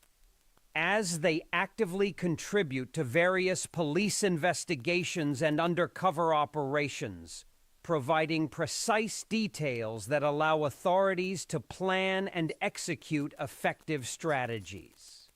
Another key role they play is that of intelligence facilitators. Their contributions become valuable intelligence, enabling government agencies to understand the dynamics of Ocran, identify vulnerabilities, and make strategic decisions. They also assist in cross-border operations. There are instances where informants have enabled collaboration between agencies from different countries. To dismantle Ocran networks operating across multiple nations, the use of informants in the fight against one-shot deals. Some of these guys are not just, oh, I'm going to rat on so-and-so and do better. Some of these guys are career informants. You know what I'm saying? They move from one undercover situation to another. Ocran presents a series of ethical, legal, and security challenges because there's a debate about the morality of using informants who, although they cooperate with the authorities, come from the world of organized crime, and they might have their own agenda or background. There's also an in-depth analysis of the legal implications of using informants, as well as the procedures to protect their identity and ensure their personal safety. Another important point is their safety is really important because the dangers informants face are incredibly serious. This involves threats to their lives or the lives of their loved ones merely for cooperating with the authorities against powerful groups. Another thing that's absolutely essential is interagency collaboration, which means cooperation among different governmental agencies, because it's absolutely essential for the success of utilizing informants in the battle against Ocran. The synergy between agencies such as the DEA, the FBI, the CBP, local and international agencies has allowed for the maximization of the information provided by informants, even if they are informants for just one agency. But there are also situations where the rivalry among the agencies tasked with upholding justice is a gigantic problem because Police being gangs. professionals, they sometimes let key targets slip away. In a digital and globalized context, the role of informants is undergoing significant transformations. The digital age has changed the dynamics of the work of informants, presenting new challenges in information gathering. I've got a prediction on how technological advancements like artificial intelligence and cryptography could change the way informants work with the authorities in the future. Interesting. Let's hear it, Deli guy. But that's just my opinion, and we'll only see it unfold over the coming years. Wait, what? You're not So gonna now tell us? that Hold you on. know a bit about these Hold on. You just...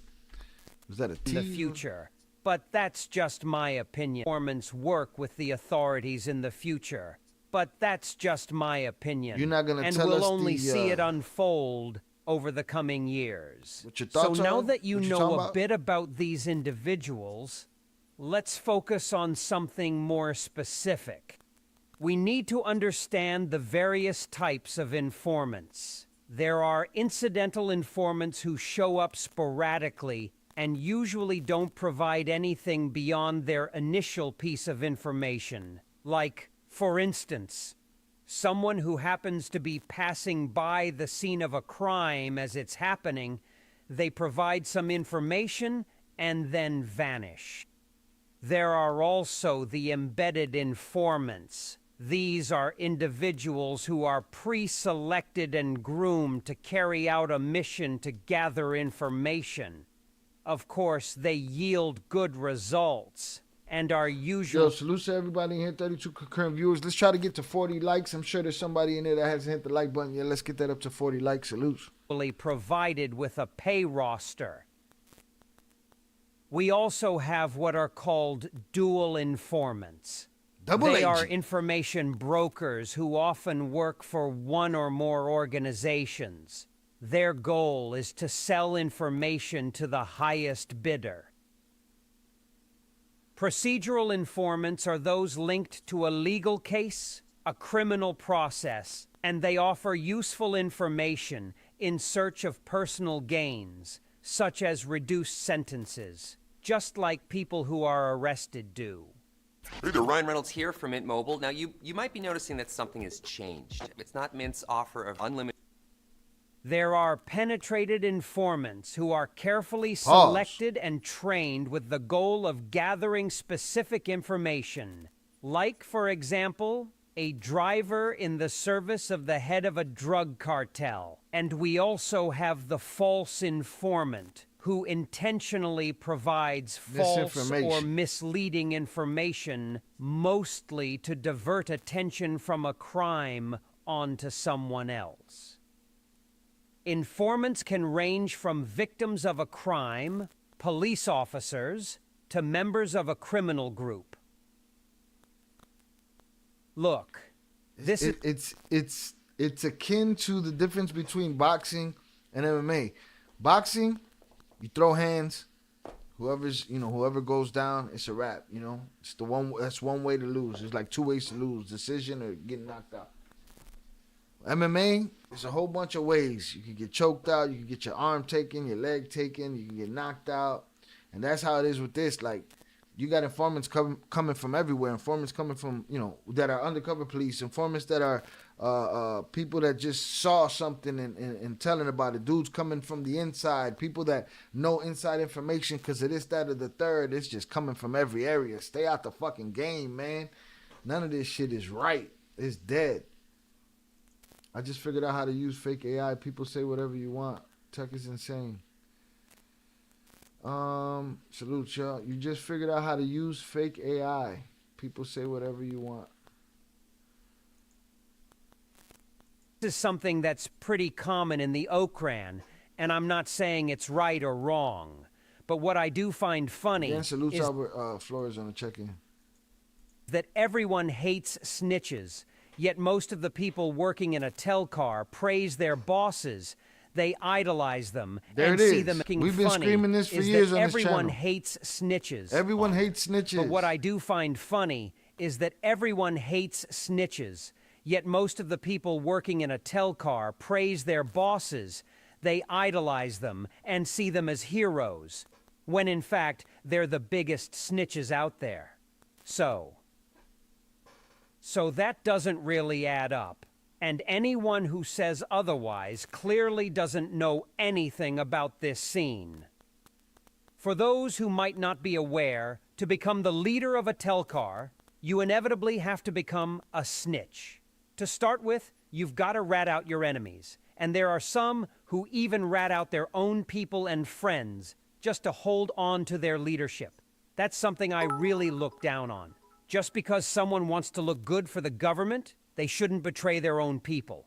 I can't get on board. Shout out Boomer Squids for the subscription. Appreciate you. With that. But if they're Hit the like button if you can, please. If you have yet to do so. Salute. turning in enemies, that doesn't seem bad to me. Let me tell you, good for the government, they shouldn't betray their own people. I can't get on board with that.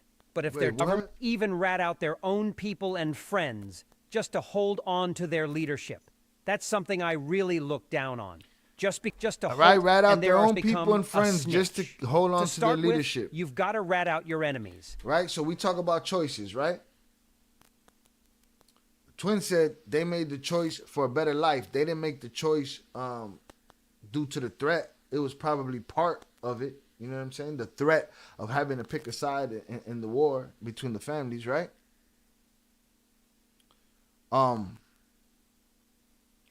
But the conversation we had was, man, you know, there's no other choice. There's death or you talk, right?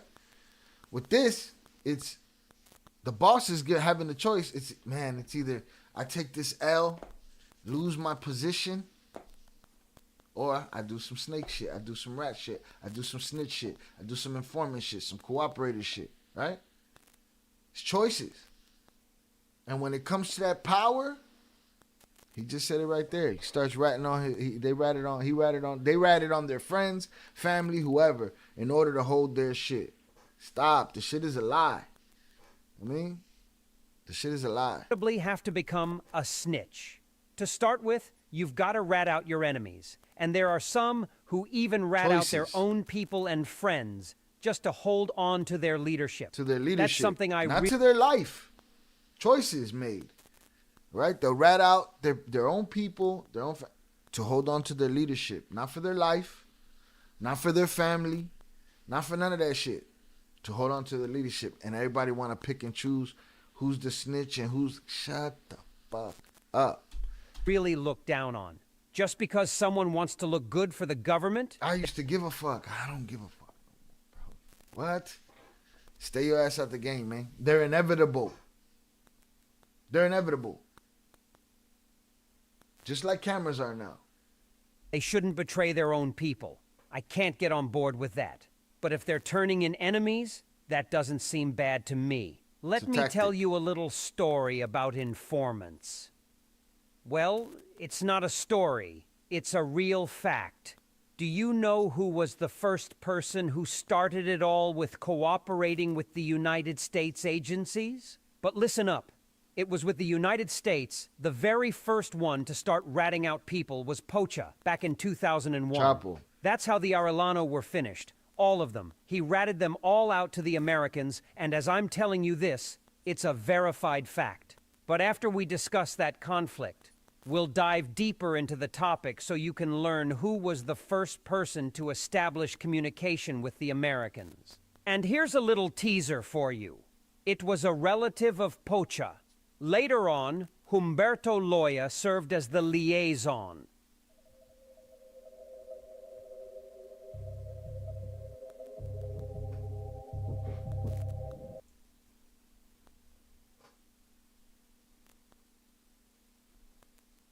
Well, what I can tell you is that there will always be snitches. The issue is whether you do it or someone else does it to you. That's where the problem is. Anyone who truly understands how this business works knows that it's just the way of the world that someone's gonna get arrested and they're gonna talk. They shouldn't even get mad or disappointed about it, because it's like an unwritten rule that you've got to know from day one in this business. When Just someone... stop being, oh, so-and-so's a snitch. But your cousin, if your cousin did it, your cousin's cool. We're not talking about the primo. We're not talking about Vicente. We're talking about the twins. We're not talking about this one. We're talking about that one. Shut the fuck up. Gets locked up, whether they know you or not, they're gonna talk about you. It's 99% certain. One thing's for sure, if you're doing well in the game, someone's bound to get jealous and snitch to the feds. Why? Because that's just how most folks are in this world. Ridiculously envious and can't stand to see someone else doing better. People who lose a loved one and start pointing fingers, to some degree, I believe they can be understood. It's their reaction to what they've been through. The ones in jail cooperating with the government, that's something to be expected, really. It'd be good if they just told you straight up, listen, the government's asking about so-and-so and we're gonna cooperate so everyone can get the picture. But anyway, everyone should be cautious of the government, whether they talk or not. And if they're supposedly friends who want to get out quickly, then it would be good to give them permission to talk, just like what happened with Chuy Raul Beltran, El Trebol. He didn't want to cooperate to avoid upsetting his compadres, the Zapitos. So weren't they supposed to be like family? If that were true, the Zapitos would have told Chuy Raul to cooperate so he could get out sooner. But then he got screwed. And for what? So that in the end, he got sentenced to 28 years, and now he's crying, cooperating for real. And another very important thing, talking about someone is one thing, and setting them up to be captured is something very different. It changes everything, and everyone can have their opinion, no matter what it might be. But if you don't put yourself in the other person's shoes, and only see it from your perspective, you can't really form a good opinion, right? That's what I think. But in the end, everyone sees it their own way, and I respect that. How do you convince someone to become an informant? Firstly, we look for... I don't respect the fucking picking and choosing. Like, shut up. You're gonna go write a song about somebody that ratted, and then write a song about somebody that ratted, but he's a legend, though. Get the fuck... Trustworthy individuals to make the proposal, and secondly... we seek out those known to be upset or disagreeing with the Telcar leaders. Thirdly, we approach people who have been victims of any act committed by the Telcar, whether it's someone who's lost a family member or a friend, people who have been beaten up by the gang, folks who have been extorted or robbed, or sometimes just because a criminal has threatened or humiliated them. And that's where the persuading starts. They are offered money, gifts. Look, he tired of seeing you with the hot chick, and with the bread, and with the cars that he wish he could afford. And he started talking. There's all kind of different levels of these months. Visas, maybe do them a favor. Some people don't ask for anything, they're just happy with getting back at the person who did wrong to them. They're happy with that. And these are the people who are most numerous around Sinaloa's Telcar, all thanks to the injustices and abuses committed by its members. So they're making it easier and easier. If even the members themselves disagree with their leaders, just imagine. I'm going to give you some examples that many people won't believe, but the main characters will know it's true. In January or February 2023, when the army was really going after them in Navolato, Sinaloa, the person in charge of that area, who is number 11, he said he was fed up with all the heat from the bosses, that they were just messing around and it was all blunders they were making. And if things kept going that way, he was going to split and join the Beltrans since he still had many friends in that organization. The government arrests a lot of people in the United States, Mexico, Colombia, and many other countries. I believe in all of them. So, they get caught with merchandise or tools or money. In the United States, sometimes they're let go because they're undocumented or because they've committed some other offense. It looks like he cut the story there, but I didn't see an edit. He must have not had edits this time.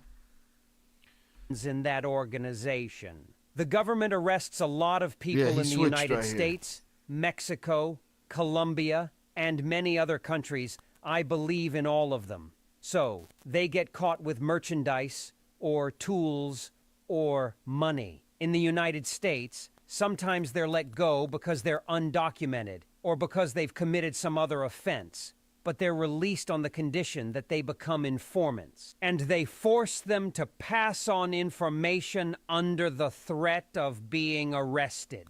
So, new informants are popping up every day. Another tactic is to flag people known to be close to criminals. When they enter American territory, they get grilled and scared. This happens quite often. Every time with pilots, family members of drug traffickers, numerous musicians, they don't leave the interrogation rooms.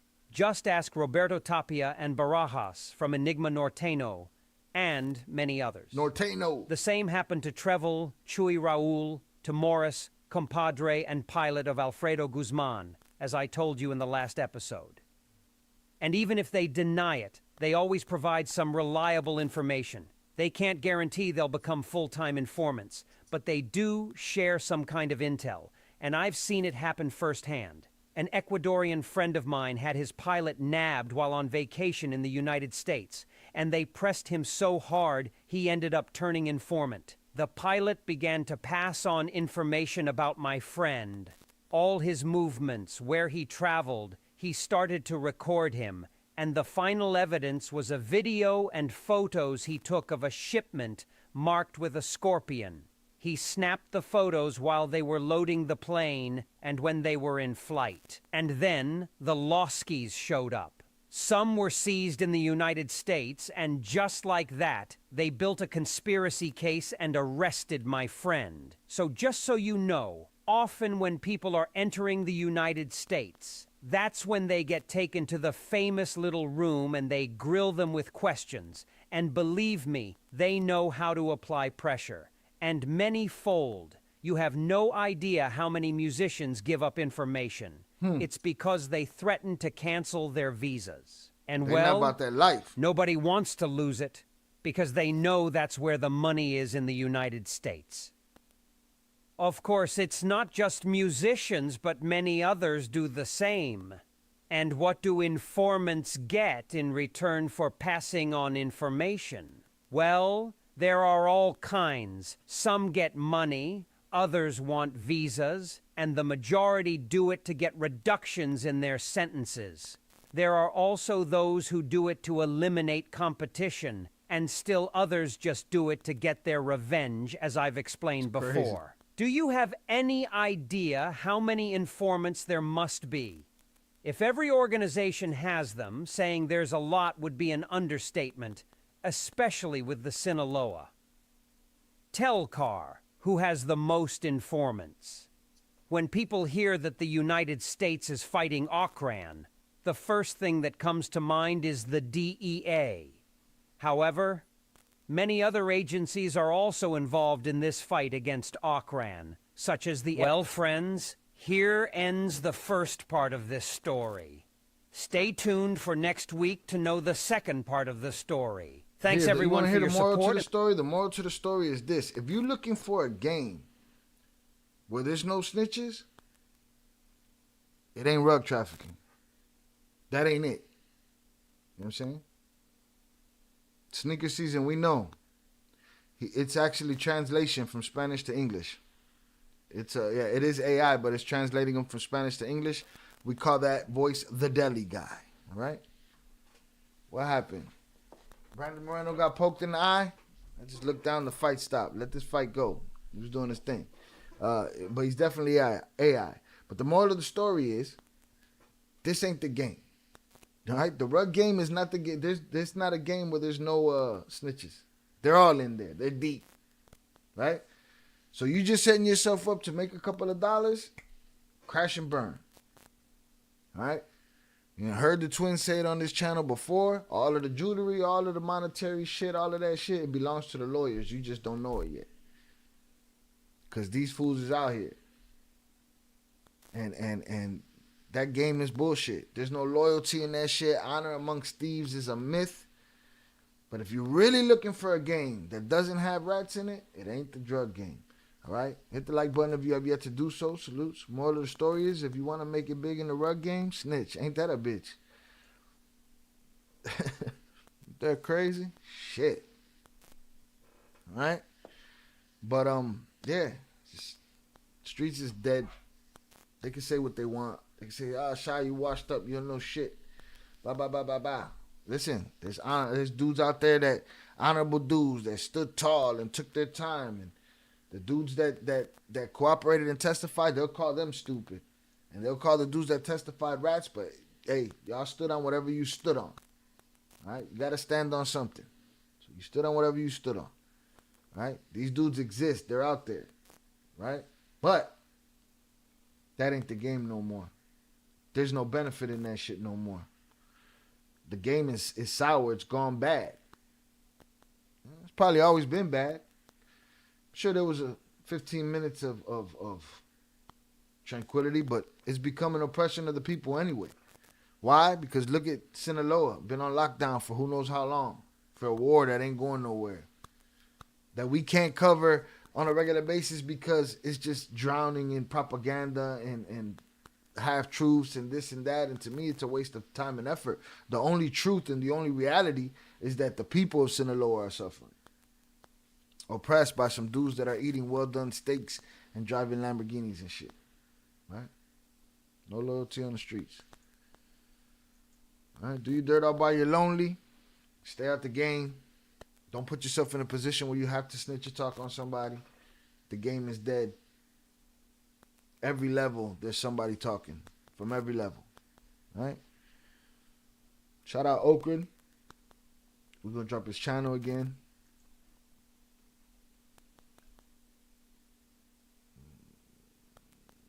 Link address. So y'all should sub up to him. Those well done steaks. You seen them? I put a picture of the well done steaks in the Discord.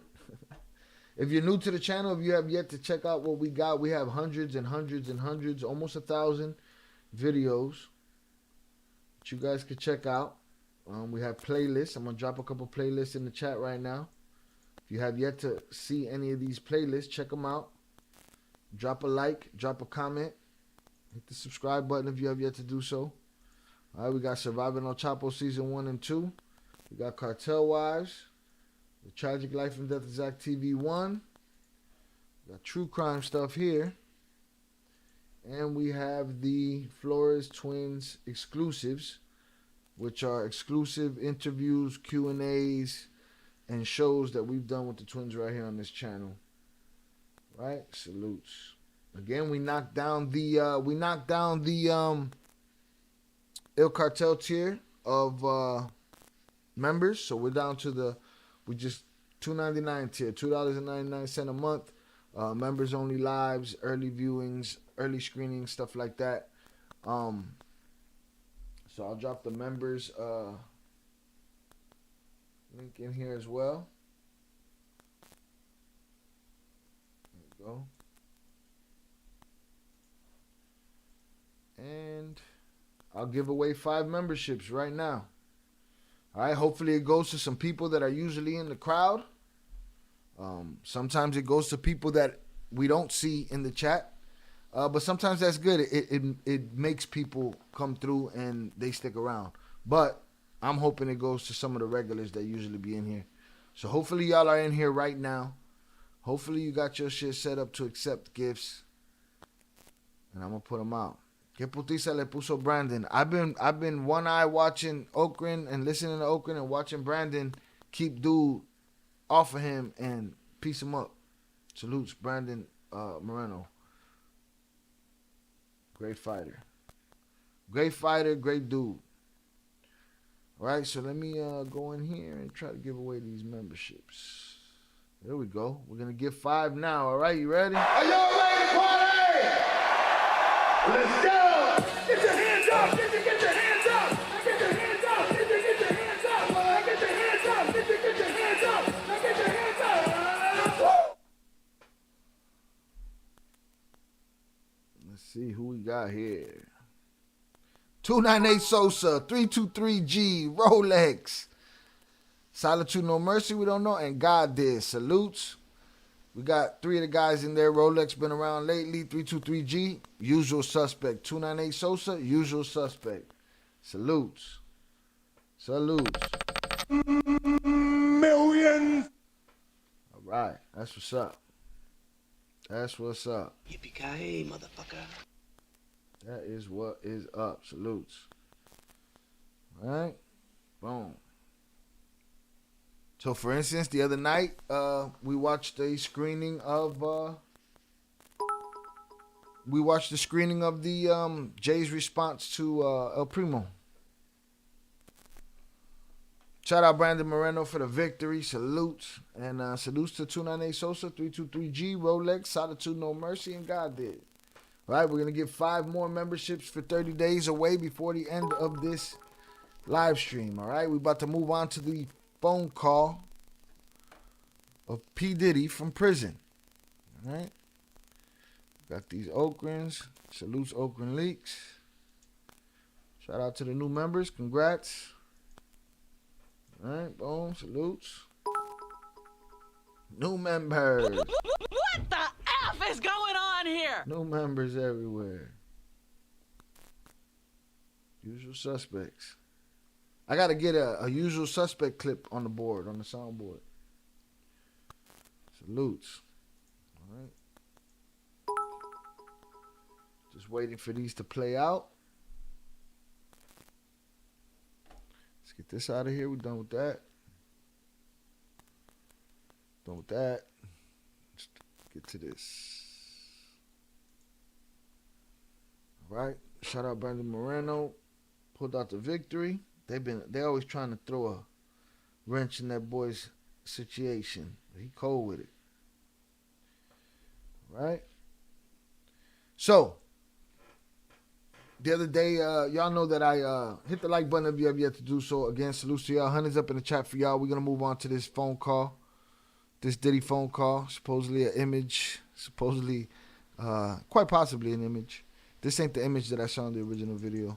Hundreds up in the chat for y'all. I appreciate y'all hanging out tonight on this Saturday evening. Salutes. Right? I follow JD Delay on YouTube.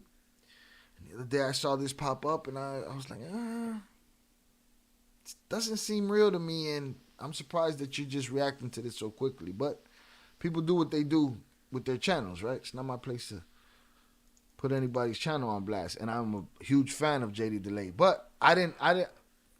To be fair, I don't remember if I watched the video, and I don't remember how it ended up. But for all I know, he said this could be bullshit, but we're gonna cover it anyway.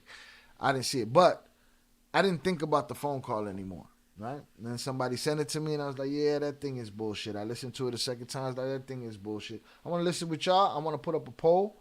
I'll start putting up the poll now. No, I'll wait. Because y'all start voting now. It's like, wait, why? Hold on. All right? I'm going to play it a couple of times. Y'all tell me if y'all think that this is real or it's bullshit. Then I'll give you the reasons why I think it's bullshit. All right? Let's get it. Do not entertain none of this nonsense and nothing over the phone. I'm gonna need you to get rid of all the leftover pizza boxes. The what? All the boxes left over from the pizza. All the boxes. Okay. Make sure you recycle the plastic like we talked about. Yeah. Did Jay reach out yet? Nah, Bob. He ghosting. What the f is this motherfucker doing? These things sweet now because I'm in here. It's all good. You about to get out on bail. No. Hey, yo, check this out. Need you to reach out to the producer. Let these motherfuckers know there's a release date for that new Netflix movie. Alright, Pop. It's fucking crazy right now. Everybody out there quiet as a motherfucker, huh? Yeah. Yeah, exactly. We gonna let them have their little fun, but I'm still gonna have the last laugh. What about all these lawsuits, though, Pop? Ain't none of them getting shit. I ain't worth nothing. Ain't got shit in my name anyway. Don't even worry about it. Bunch of money hungry bitches and shit. You believe that's him, Winnie the Pooh? Velez said question mark, AI question mark. Do you believe that's him, Pooh? Listen here, man. Y'all want me to play it again? Oh, I'm going to play it again. I'm going to show y'all why I think it's bullshit. Why I know it's bullshit. 100%, absolute, 100% bullshit. But here's the problem. We are drowning and inundated with lies and bullshit on the internet every day. Internet is a double-edged sword. All right? You got people feeding you fake-ass stories all day long, feeding you fake thumbnails. It's your responsibility to go through your homepage on YouTube. Notice, if you listen to Cartel content, you need to look and notice, oh, this is a AI channel. And listen to and say, oh, this is the same shit over and over. Everything is AI voice, AI information, AI images, all of this. And then hit the 3 buttons and either hit the not interested or hit the don't recommend this channel, because they're feeding you bullshit all day long and it becomes the topic of water cooler conversation and it's not real. All right? And it's not real. Now, this shit right here, fake as shit. All right? Fake as whatever. Okay? He said, you radioactive, ain't nobody coming near your freaky ass. And here's the thing. This conversation wouldn't happen on any phone, right? And I'm going to tell you why. This conversation is a conversation that happened through the eyes of the public, the people. They're saying what the people are saying. They're asking about Jay-Z. They're asking about all the people that are quiet. Puff is talking real tough. Get the entire fuck out of here, man. It's all horseshit. Let's get it. Do not entertain none of this nonsense and nothing over the... Don't entertain none of this nonsense. He's been saying that. His lawyers have been saying that for him from the beginning. Easy. What I think this is a dude with a voice changing AI application or program where he puts in his voice. I do it all the time. I do an audition. I don't have nobody to help me do the audition. I'll do some shit, change the voice. Boom. Got a new guy right there. Right? This guy took an AI voice changer that'll give Jonathan, and salutes to Jonathan wherever he's at. Hopefully he's catching a nap. When Jonathan uses the AI, let's hit it right here. Boom. I'm gonna throw this one up just cause so you can hear. Hold on, where's that? Oye, ¿y el Rocha? ¿Y el Rocha? Bueno, ¿y el Rocha? Jonathan Pantria sent $5 salutes to the Il Cartel members, prayers and blessings to the entire Flores family, especially Val and Viv. Moth fuck racist bitch made hi ho and la prima. Like and subscribe, it's free. Hold on, let's get one where he's actually using a celebrity's voice, all right? Jonathan infamous for using the what's his face? Morgan Freeman, right? His voice is in here. If you talk to somebody that don't know no better, they'll sit there and they'll tell you, well, shit, that's Morgan Freeman. We know. We know it's not. Hold on, let me see. Damn, I don't got a good example. Let me see if this one is it. Oye, ¿y el Rocha? ¿Y el Rocha? Bueno, ¿y el Rocha? Jonathan Pantria sent $5 salutes to the Il Cartel members, prayers and blessings to the entire Flores family, especially Val and Viv. Moth fuck racist bitch made hi ho and la prima. Like and subscribe, it's free. All right, you get my point though. There's all kind of voices on there, Kanye, all of that. So he dude used a voice, yeah, the Morgan Freeman voice. Dude used a voice changer, said what he was gonna say, has his little homie, or maybe that's him, answering himself as the son, right? What was the name of the big? How do you say gate in Spanish? Like a gate, closing the gate. I ain't got it right now. But it was called pizza. I get flagged for even putting those two words together, but you get the point, right? Got to get rid of the pizza boxes, right? Have you talked to Jay-Z? Where's Jay-Z, son? This is what they talking about on the phone? Where the fuck Jay-Z at? That sounds like somebody in the comments. Where's Jay-Z, son? He's ghosting, Dad. Man, what is he doing? El Portón. There you go. Right? The Pizza Portón scandal, right? He said, oh, you're going to get rid of the pizza boxes. Where's Jay-Z, Dad? Get the fuck out of here, man. Huh? Shout out Ed the Hip Hop Guru on the check-in. Back to business. Salutes. Portón. Salutes to Nene Sosa. Salutes Jonathan Pantoja on the check-in. And chat gate is cerca. Huh? Gate equals Portón. Salute. Salute Shayo Madu, El Cartel members, and chat. Gate is cerca. What? That's a different word. See, we got, but Portón was what I was looking for, though. Right? So to me, none of this shit is, and if you listen to the voice, it drags sometimes like how the deli guy does. Right? I'll try to point it out, but let's get it. Do not entertain none of this nonsense and nothing over the phone. I'ma need you to get rid of all the leftover pizza boxes. The what? All the boxes left over from the pizza. All the boxes left over from the pizza. The what? All the boxes. Okay. Make sure you recycle the plastic. Make sure you recycle. Like we talked about. Yeah. Did Jay reach out yet? Did Jay reach out yet? Are you shitting me? For the plastic. Like we talked about. Yeah. Did Jay reach? You think Puff is waiting for Jay-Z right now? That's the comments. Think Puff is thinking about Jay-Z ghosting him right now. You know what I mean? He ain't thinking about that shit. It's definitely bullshit, Ed. 100% bullshit. Right? And it didn't pick up steam. A lot of sources didn't pick it up. All right? I was going back and forth with the person that said to me, like, this bullshit. Right? But this led to something in real life. Possibly. Reach out yet? Nah, Bob. Did Jay reach out? Where Jay-Z? Okay. Did Beyonce? How about Beyonce? Did Beyonce reach out? Where's she at, man? Stop. Make sure you recycle the plastic like we talked about. Yeah. Did Jay reach out yet? Nah, Bob. He ghosting. Ghosting. Nah, Pop. He ghosting. That's what y'all want to hear. That's what the chat wants to hear.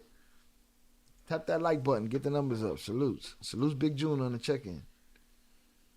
He's alive. Hope you got some sleep. Definitely needed it. Fact. Doing.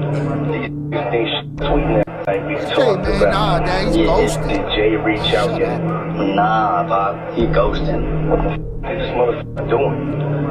These things sweet now because I'm in here. It's all good. You about to get out on bail. I'm gonna get out on bail, Pops.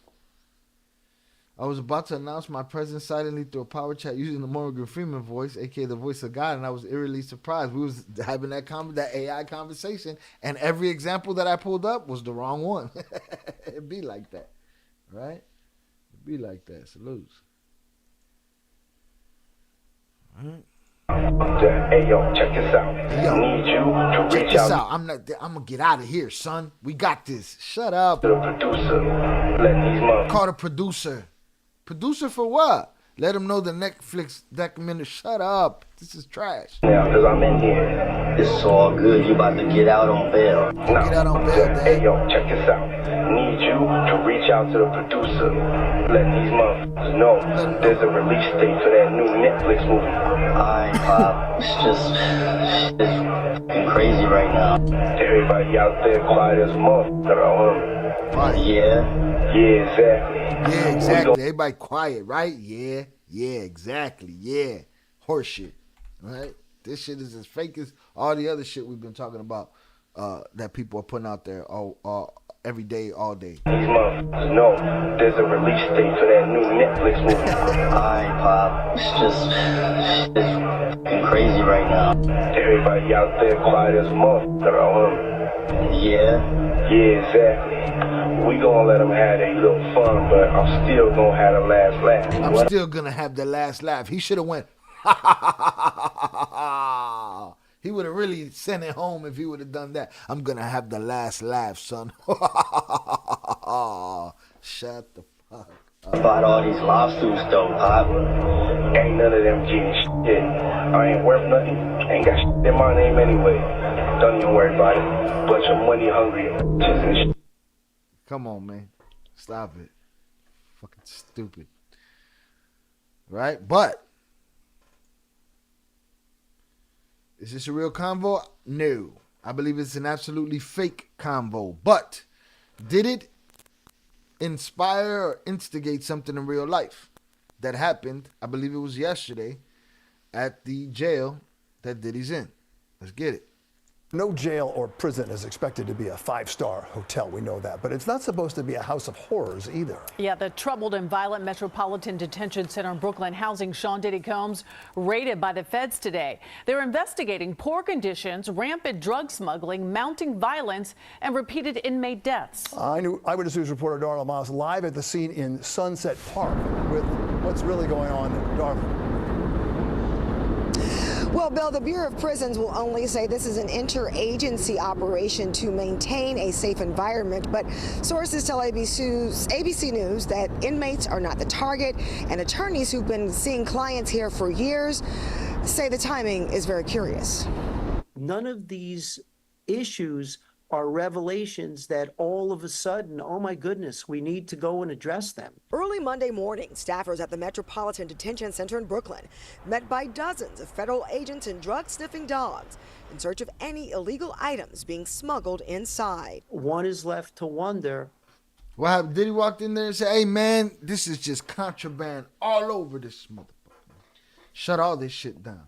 Or did a fake-ass phone call go viral? And the Fed said, well, probably we know it ain't real, but it's all the excuse we need to get in there and knock shit down. I don't know. That was the argument I was having with the person that sent it to me and said they believed that it was a real conversation, that it was possible it could be a conversation, and that maybe a CO sold that tape and everybody's in trouble. That's cool if I thought the tape was real. But then I thought, could the feds have used that tape just quietly as a way to say, all right, well, let's go look in on this prison situation. Who knows? Fake ass phone call went viral. Much less viral than I thought it was going to go, Ed. I thought it was going to go crazy, but I think people read through the bullshit and saw that it was bullshit right away.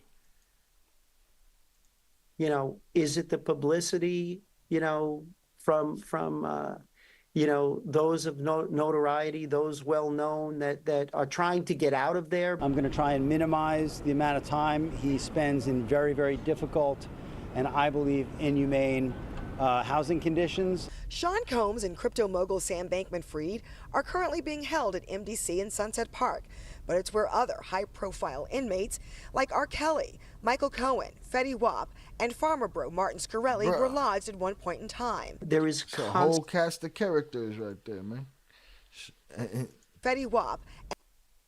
Some dirt baggery going on in there. Forget Fetty, but this clown right here, these clowns up here, I don't know what this clown did. And farmer bro Martin Scarelli were lodged at one point in time. There is constant violence. Hit the like button if you have yet to do so. Let's get to 45 likes. Salutes. I have with me right now memo after memo after memo as to lockdowns. I can't tell you how many times I go to visit a client and I'm turned away because there's either an emergency count or there's an emergency lockdown.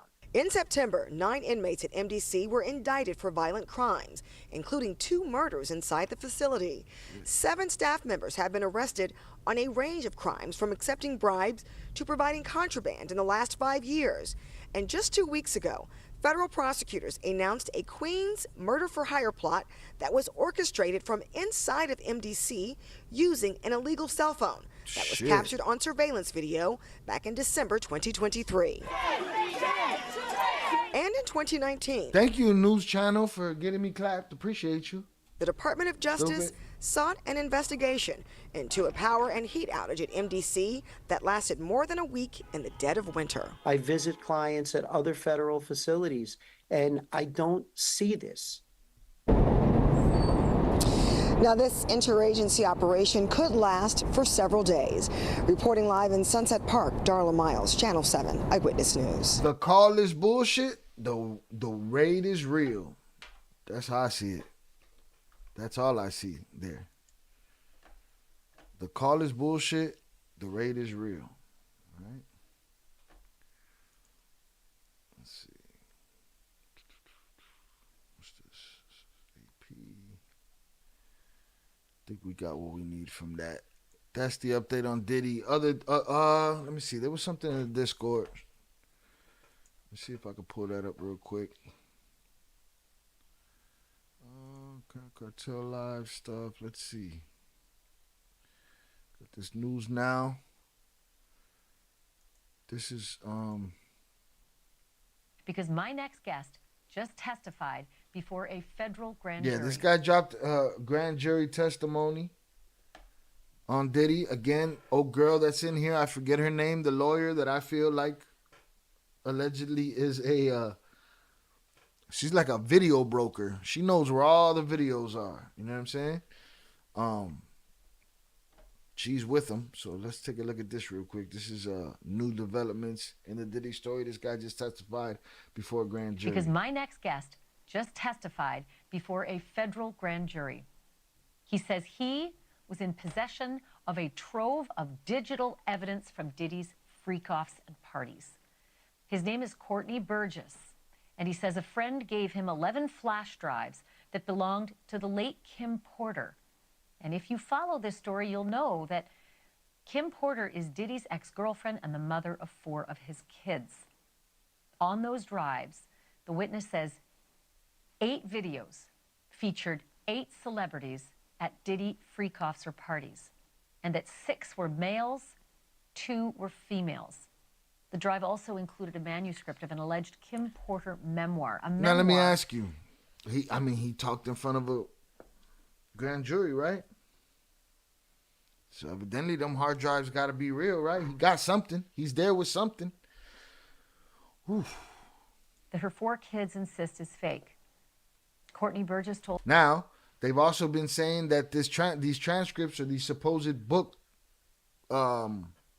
pieces of a book, excerpts from a book supposedly she was writing, people have been saying they were fake, and this brings them into a different light and makes people wonder, are they real or not? I don't know yet. Yeah, News Nation is trash. I don't know much. I don't watch the news anymore. I gave up on the news a long time ago. I get my news from internet sources and just vibes. You know what I mean? And I be seeing News Nation be talking some shit sometimes, but some people like them, some people don't. I don't give a shit. Told his story on a podcast before he told the grand jury today, and after he told the grand jury, and I mean immediately after, he booked it over to my set, and he and his attorney talked to me. I should tell you that he was very limited in how much detail he could go into about his testimony. And because the 8 people in the videos, the 8 celebrities in the videos were allegedly victims of sex crimes, we know who they are, but we will not be naming them, famous or not. Of course you're not. Of course you're not. You're going to get smashed. The court's going to name it, though. Name them, no? Think the court's going to name them? or just the ones that were implicit, or that has something to do with it, not the victims. Courtney Burgess and Ariel Yeah, they're Mitchell, victims who's at his that point. attorney, Yeah. beginning with the question of whether the participants in the video even knew they were being recorded. Were there any cameras in places where you'd assume privacy, like bathrooms? Well, I've never been in this house, but the picture, yes. That's where it took place, yes. You're aware of surreptitious cameras that were Shout out recorded. Zoraida. I like News Nation. Yeah, I mean, to me, they're all the same shit. So I just, once I start getting involved and seeing more, then I start to see their angle. All of them. There's not one. I don't watch either, but since they said the cartel gave a green light at the border agents, which is bullshit, straight bullshit. But they can't be lying about this guy, this CeeLo Green guy, looking like, you know, doing a grand jury testimony. Cuando el río sueña, piedras lleva. Salutes. Recording in private places like bathrooms. I didn't see the cameras. You could tell how the person was angled. I knew that it was a camera there because I was there. You know, I wasn't there. I don't know if the person was too tall. He's making it clear he wasn't there. But I wasn't there. May I ask you this, Courtney? And Ariel, you can jump in on this as well, but I want to hear from Courtney first. Your home was raided. Of the guys, Zoraida, I don't know. I don't know him from nowhere. I didn't even hear his name, but I don't recognize him. By federal authorities. But I know her, though. To me, she's the tape broker. Since the beginning of this shit, she's been like, yeah, we got a tape over here, a tape over there, a manuscript, a transcript, all kind of shit. It is because of this material. Is that true? I wouldn't say that.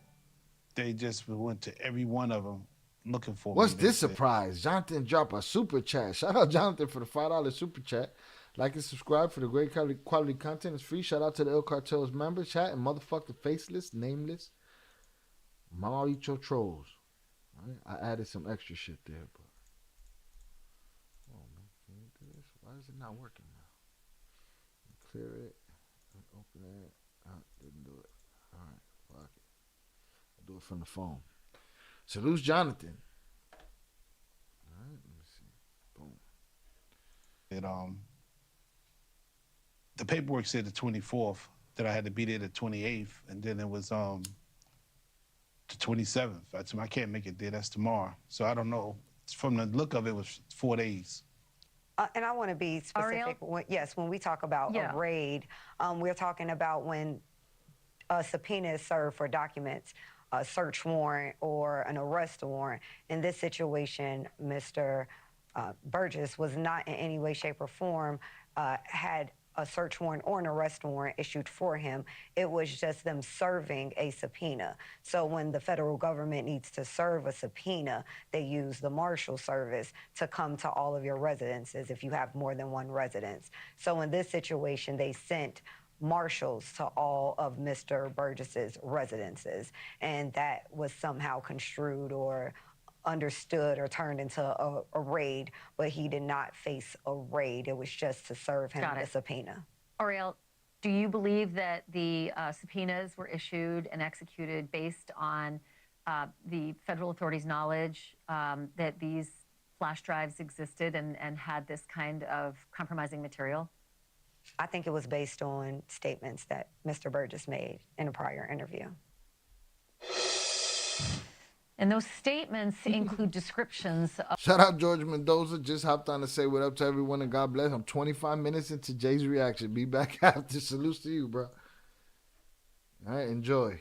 Of what the witness says he saw on those tapes. So I asked him about that, and he answered what he could, given the limitations imposed on him after testifying before the grand jury.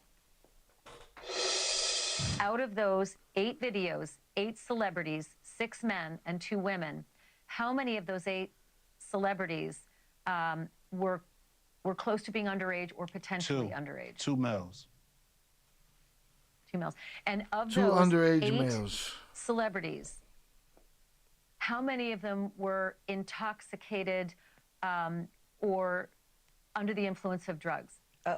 This is going to be all speculation. I just want to preface it by he wouldn't know if they were. Right. Sure. Appeared to Let be. me rephrase Right. it. Based on, yes. Understand. Out of the 8 celebrities who were recorded having intimate relations with Sean Combs, how many of them appeared to be either inebriated or intoxicated or under the influence? All of them. All of them. Damn. Out of those 8, how many appear to be potentially victimized? How many might have been victimizing? I think all, to be honest, all. No, Jonathan, I don't know what you're talking about. Jonathan, the power chat, it serves a purpose. Everything gets edited anyway. Sometimes listen, I want to edit power chats. I don't want to edit, it's just hard to explain, but never think that. He said, hustle smarter, not harder, whatever 50 book is called. Trying to make the editing easier.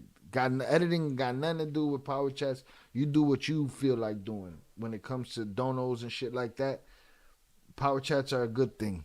I'd rather people use the power chat. I think power chat is more interactive, you know what I'm saying? But to everybody his own. But I don't want to discourage power chats over editing, for sure. Definitely not. But I appreciate the super chat. Thank you. Were victims They or victims. were perpetrating? Victims. They were all 8 were victimized. Yeah. Meaning this was happening to them. He ain't and they mincing were- words. He's saying they was all rubbed they, up and they're all victims. Nobody was there. To be honest, all. victimized. How do you know if anybody was there? I mean, just because they were intoxicated doesn't mean they were victimized. How would you know? You just said you wouldn't know who they were. So it was all speculative, is what the lawyer just said. So how could you say they were all victims? How could you say that? Or into the influence. All of them. All of them. Having intimate relations with Sean Combs, how many of them appeared to be either inebriated or intoxicated or under the influence? All of them. All of them. Out of those 8, how many appear to be potentially victimized? How many might have been victimizing? I think all. To be honest, all. So all were being victimized and all were victimizing? Come on, Papas, what are you talking about here? Were victims They or victims. were Okay, perpetrating? victims. They were all 8 were victimized. Yeah. Meaning Victim. this was happening to them and they were inebriated. Right. Not knowing, I guess, how much proof it was in it, what they was doing. And He supposedly wasn't there, but he says angles and whatnot. Well, he wasn't there. He'd be on the tapes. those Can't miss 8, him. how many seemed to be potentially minors? 2 to 3, possibly 3. 2 to 3. Also on the flash drives, Courtney, was what looked to be a manuscript written by, it appears to be a woman who had taken Kim Porter's private journals and had written a book. Is that accurate? We don't know. I We don't know how. Yeah. I don't know how, who wrote it, put it together, but it was from her when I spoke to her.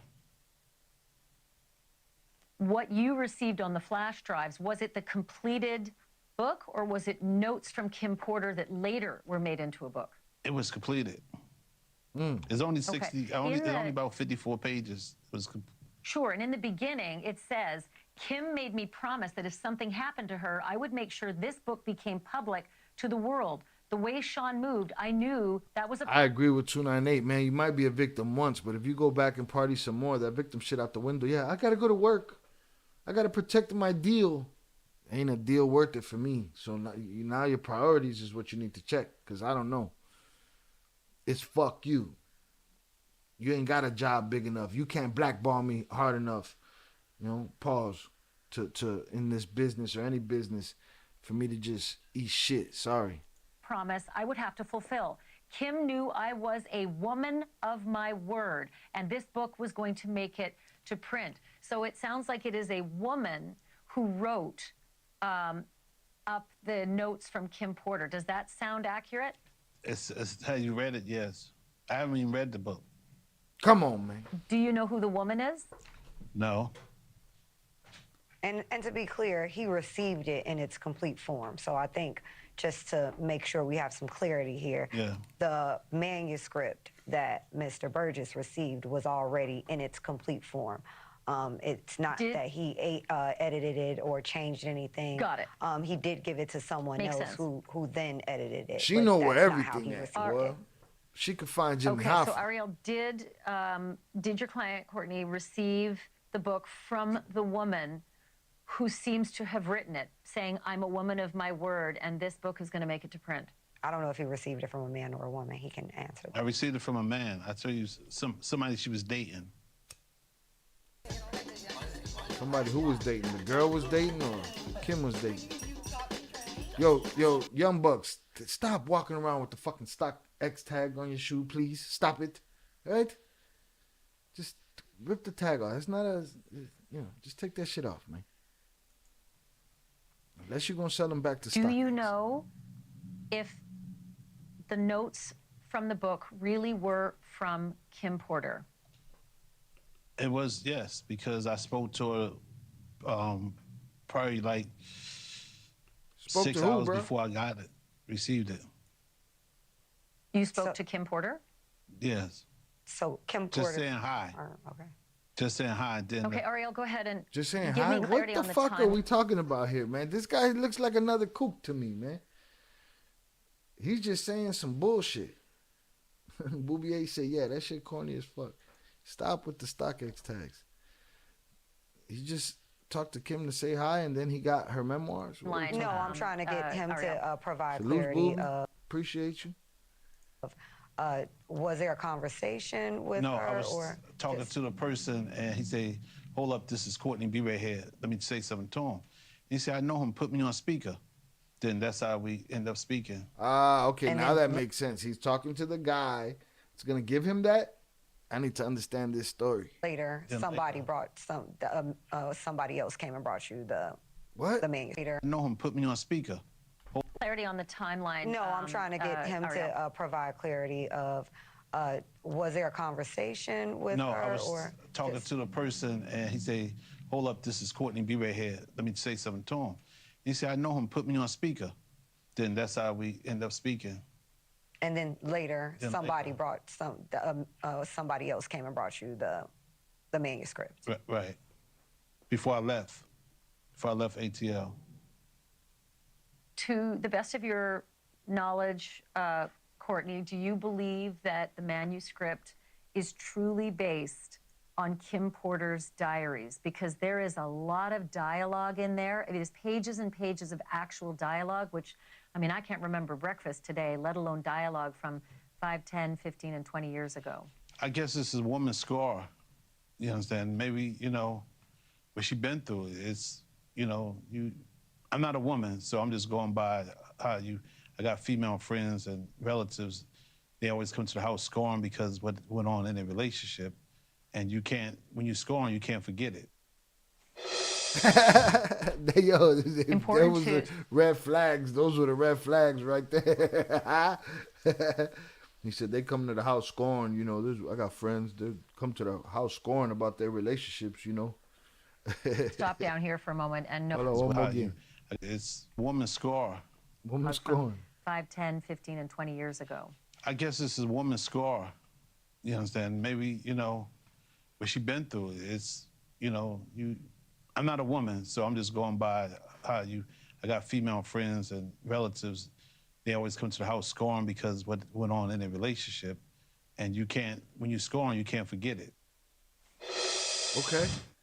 All right. Important to stop down here for a moment and note again that Sean Combs is accused. He has not been convicted of any crimes, and so far everything against him is an allegation until so it many, is and I don't proven in a believe court. all of them. There's some in there that I do believe. Those matter, Of law, and a jury either decides or he decides to sign a plea deal to any of these crimes. But at this point in the story, Sean Combs is not guilty of any crimes. He is currently under indictment. But he is currently being held. we know that the jail got raided. All right, so that's our Diddy coverage. That's as far as we get. You got Ray J beefing with Diddy's sons in the club and all that shit. And then save that for the We'll let somebody else deal with that. Salutes. Hundreds up in the chat for y'all. One more thing before we get out of here I want to check out.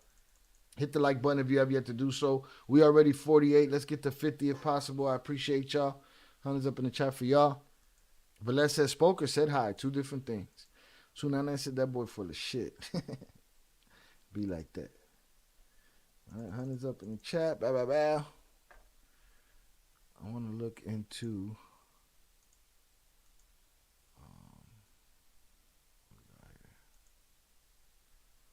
Let's see what we got.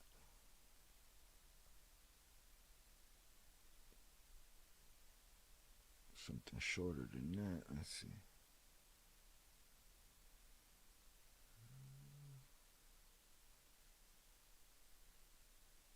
I don't want no long ass press conference about it.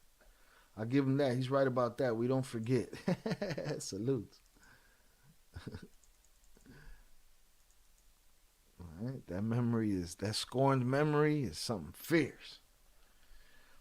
Shout out Zachary Legleitner. Salutes to you. Appreciate you coming through. Zachary's going to be the No Mames drop as soon as I put it in there. He was the only one that dropped it in the Discord, so he's going to be the first. You can't complain about his No Mames way. The man did it, so it's going to go on the board. Salutes to you, Zach. I appreciate you. All right, I'm going to give away 5 more memberships before this last little story we get into right here. I'm just looking for the right video. I'll take that one right there. Boom. Wait. It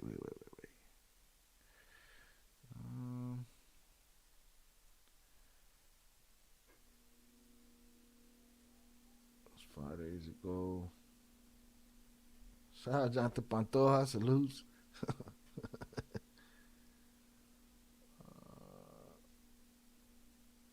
All right. We'll do this. Salutes. All right. I'm going to give away 5 more memberships. Here's the thing, Zach. We can't choose who the memberships go to. YouTube chooses that, which is unfortunate. We wish we had the opportunity to do that, because if we did,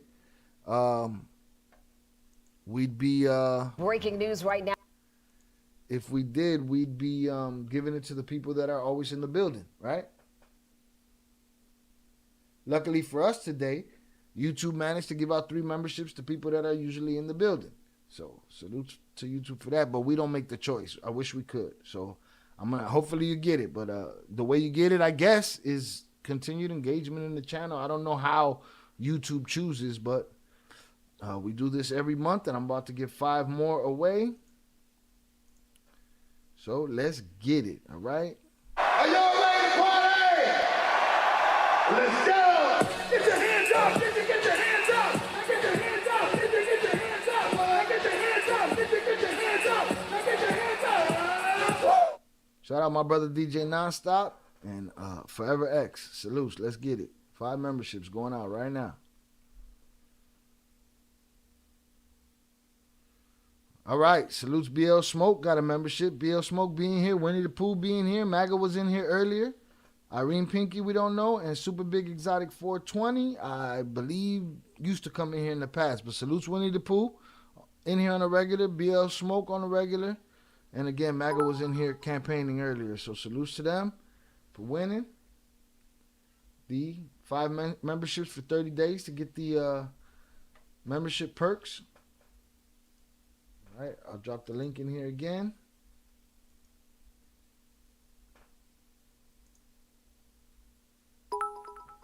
For those that would like to join the membership for $2.99 a month, you get your own members live stream, members chat, a couple other things. All right, Winnie the Pooh got a membership. Salutes.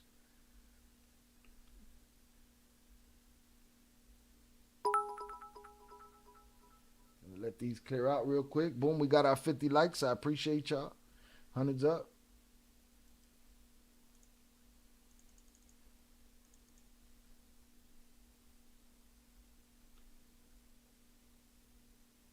Now we're going to get into this Young Thug right quick before we get out of here.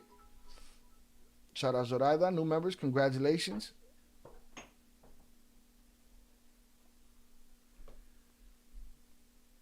All right. Again, hundreds up. Hold on, what was that? No, I don't want to do that. I'll do that. Boom, there we go. They have to put in their settings to accept the membership, so make sure you guys do that in advance for future reference. Go in your settings. If anyone could tell me exactly where they're at. Welcome to the Il Cartel. Only way out now is to the casket drops, or until I Put him in a fucking bedroom. Yeah, they do have to put in their settings. So go into the money sign, and make sure the money sign that's at the bottom of the chat, and make sure that you are always have it on, and you're able to accept gifts.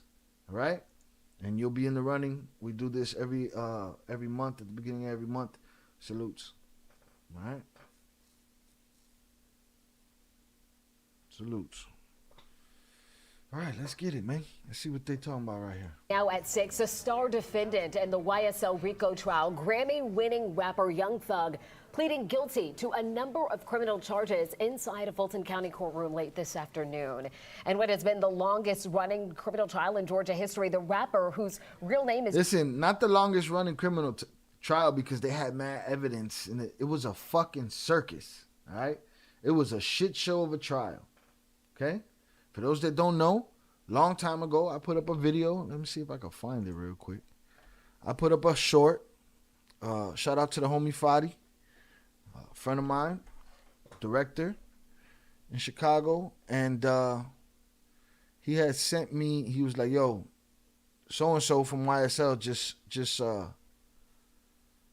video came out of him in the interrogation room, right? And I made a video on him. Didn't know nothing about him or who he was, right? Let me find the video real quick. It was in the early days. Let me check this out. I hope I can find it real quick.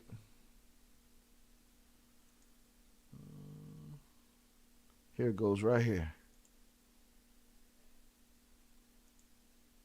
You see these words on the bottom?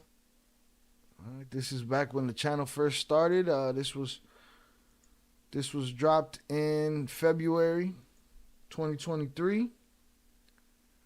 All right.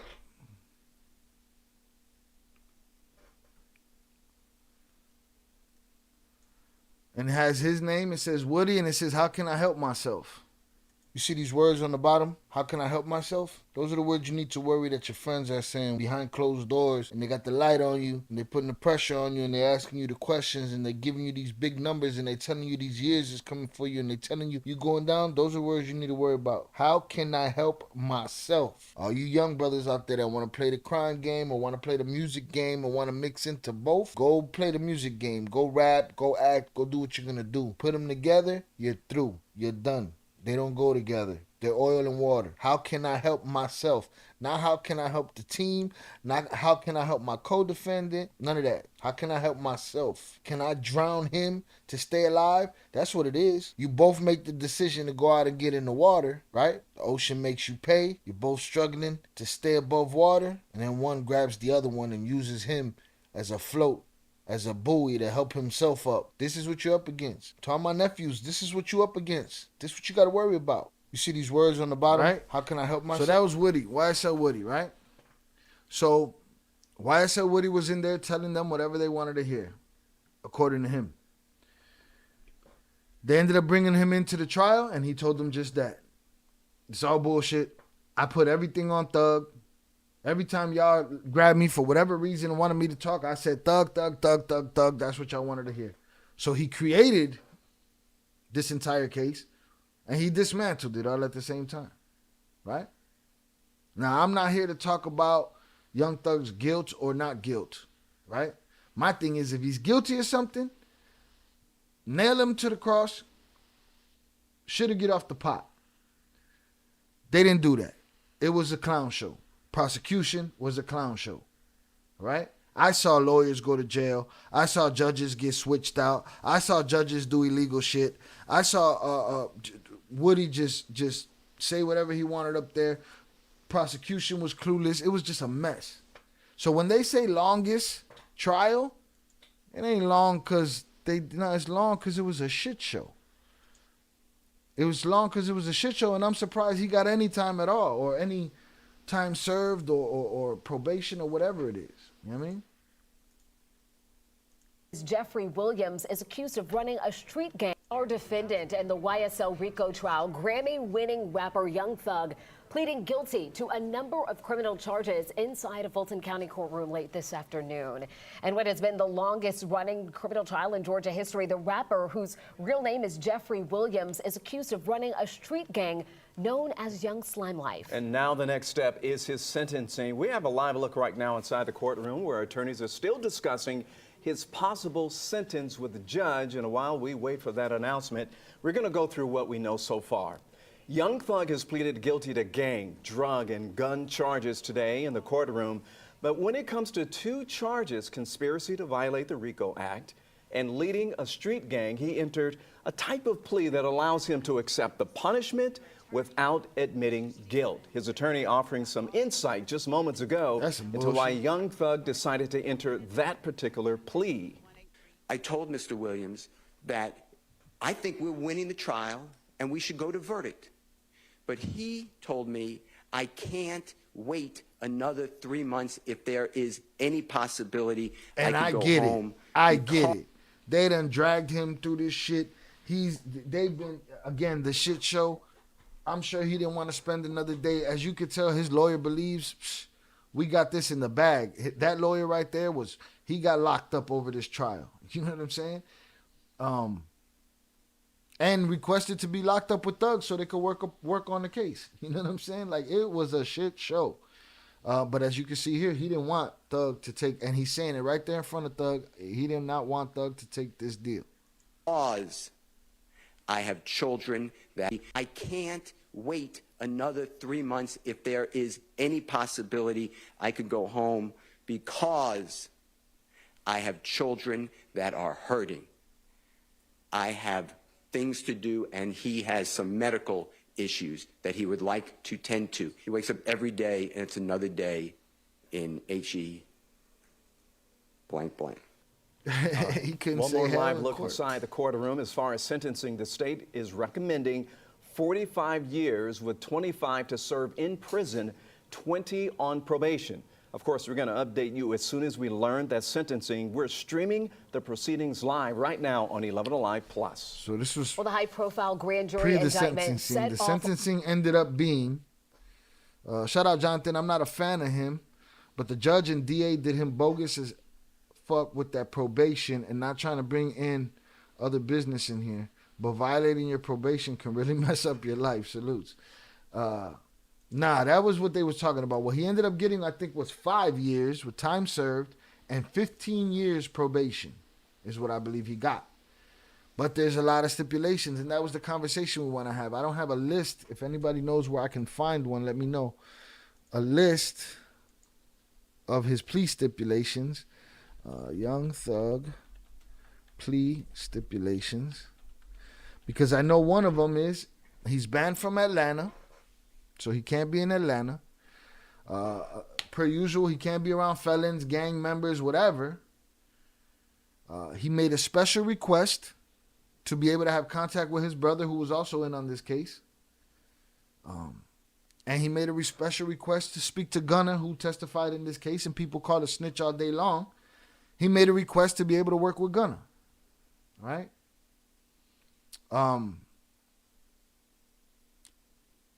There's two sides to this coin, you know. He could have beat the trial because of the shit show that went on, that we already seen it was. But if the opportunity was there for him to go home with a plea, which is he didn't have that opportunity before, he took it.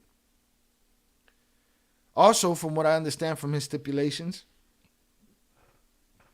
can't rap about no gang shit, can't do this, that, the other. It's like, it's a lot. 15 years is a long time.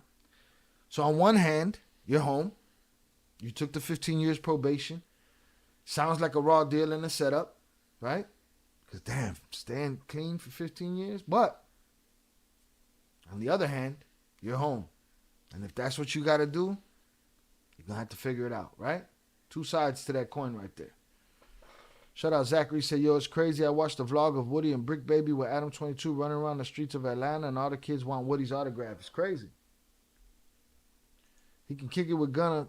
Guess Gunna as much as of a snitch as every. I guess Gunna ain't as much of a snitch as everyone said. If you ask me, I believe that was something that was put together by them, by the team. Hey, you got to do this. You do this, you gravy. Don't worry.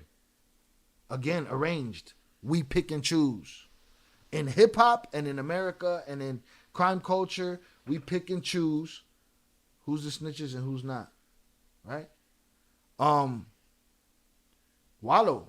They gave Wallow, and I'm hearing they rescinded that shit and took him off papers. But they had Wallow. Wallow was on probation. He had a probation. He was going to be on probation till 2048. All right, this kid went in as a young teenager, a young 20-something, and he came out 20 years later, and they gave him probation until 2048. Again, if you're looking at being in prison, you're going to take your shot at being all good and minding your business for the next 20, 30 years until you're off probation. And by then, you're a new person. If you figured it out for that many times, if you get in trouble again, you foolish and ridiculous.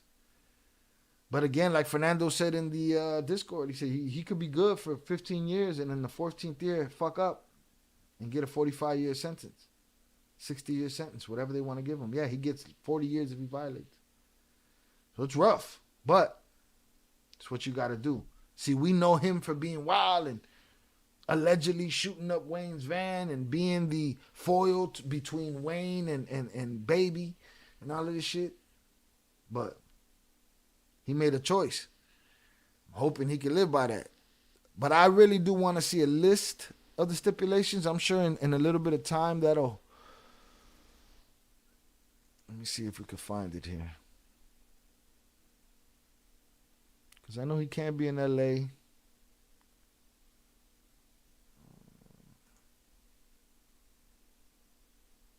but I'm looking for a list, not just a story. I'm looking for a list of stipulations. But anyways, thank God Wallow's off of that. Because just imagine that, something stupid. Wallow, a person who's done so much good, so much positivity. He's tried so much to help these young dudes from going to the penitentiary, and they all end up going to the penitentiary or they end up dead. He warned Young Thug in front of a whole bunch of people that was going to testify him in the near future. And there's video of Wallow telling them what he thought about the situation. There's video of Wallow telling Dirk, crying to Dirk and his boys, bro, y'all are going to lose. They lost. You know what I mean? Imagine Wallow on probation to 2048 and he get popped off for some bullshit. That's ridiculous. The justice system in this country is shit. Because there's a whole lot of people that should be in prison for the rest of their life that we can't control, we can't fix, we can't rehabilitate. They should be locked up in there. Instead, it's pot dealers, coke dealers, you know, bullshit. So, shout out 2980 said he gonna violate. Hopefully he doesn't. Hopefully this is, you know, the wake up call he needed. He want to be with his family for the holidays. We definitely pick and choose. Right? So good for him.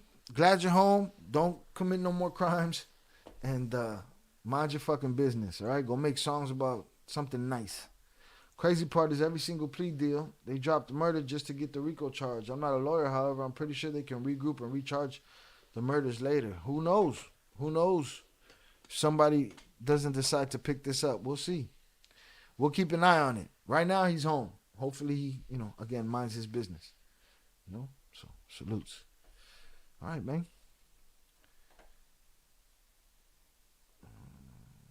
Wallow hot, though? What you mean Wallow hot? Also, I'm gonna start running through the chat real quick. All right, I appreciate y'all for hanging out tonight.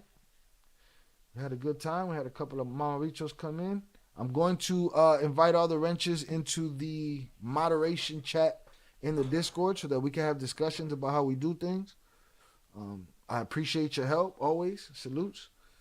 All right, let me run through the chat real quick. Shout out Velez, Zoraida, Oso, Ivan, Pure Art, MAGA, my brother Oso, Upper Echelon, Velez 408, Miguel Lopez, Ivan, Zamora, Salus Luis Herrera, Ivan, Chucky Chingon, Lupe the Bull,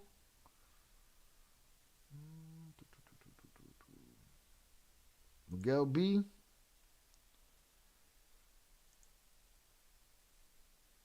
DL Smoke. I don't see his, oh, he don't have his badge there yet. All right, somebody put an APB out on little Vicente. I don't know what happened to, what's her face? April Campbell. She dropped a comment mad at Latinos for some reason. I don't know what we did. Salute. Shout out Your Vid Sucks. Again, Luis Herrera. 298 Sosa. Congratulations on your 30 days. Shout out Snicker Season. Pools. Congratulations to you. All right. Let's see. Ed the Hip Hop Guru. Big June. Yarf.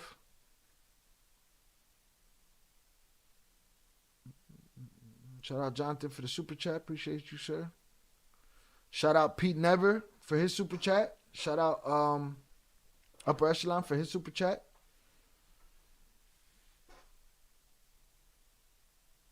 Let's see. Salute to Yael. I saw her in here. I can't peep it right now. I don't see it. Might the chat only goes up so far.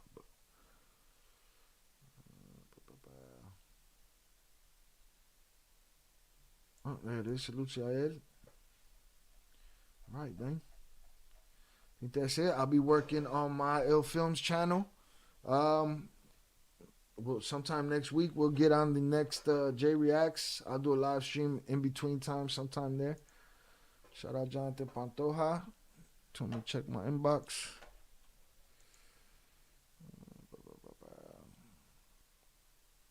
Oh, is this the list? Yeah, this is, let me see. Let me see. Okay. Okay. All right. Shout out Jonathan Pantoja. He extended our stay. Hit the like button if you have yet to do so. Stop playing games. I know it had to be somewhere. Salutes. He's going to have to stay away from them rugs. That's what I believe is going to be his downfall. Hopefully he, that time away cleaned him up. Got the stipulations. All right, salute Jonathan Pantoja. Let's get into these stipulations real quick before we get out of here. I'm going to read this whole joint. All right. Your boy going to get out of here and get him a sandwich. All right. He works hard. Again, we'll be working on some more former Kingpin Reacts. I'll be doing some live streams. I'll be working on my film channel, Ill Film. If you haven't joined over there, go on the homepage of my channel and give us a sub over there. And yeah, man, I still have the Q&A stuff from Jay that I got to cut up and put out. So we'll be doing our thing. All right, let's get up in here real quick and let me read this brief quickly. All right, appreciate you, Zachary. Salutes. Let's get it. All right, rapper Young Thug is a free man. Here are the things to know about his plea. Atlanta, rapper Young Thug is a free man after pleading guilty to gang, rug, and hammer charges about 2.5 years after he was arrested on the charges in a sprawling gang and racketeering indictment. Young Thug was released from custody Thursday evening. It was a remarkable development in a trial that's dragged on and been plagued by problems. Jury selection at the Fulton County Courthouse in Atlanta began in January 2023 and took nearly 10 months. Prosecutors had called dozens of witnesses since opening statements last November in the trial of 6 defendants. Here are some things to know about the plea. Who is Young Thug? We know. What is he accused of? He was originally indicted and arrested May 9th, 2022, and more charges were added in a subsequent indictment that August. The second indictment accused Young Thug and 27 others of conspiring to violate Georgia's Racketeering, Influence, and Corrupt Organizations Act, known as Rico Suave. The rapper was also accused of participation in criminal street gang activity as well as rugs and hammer charges. Prosecutors alleged that Young Thug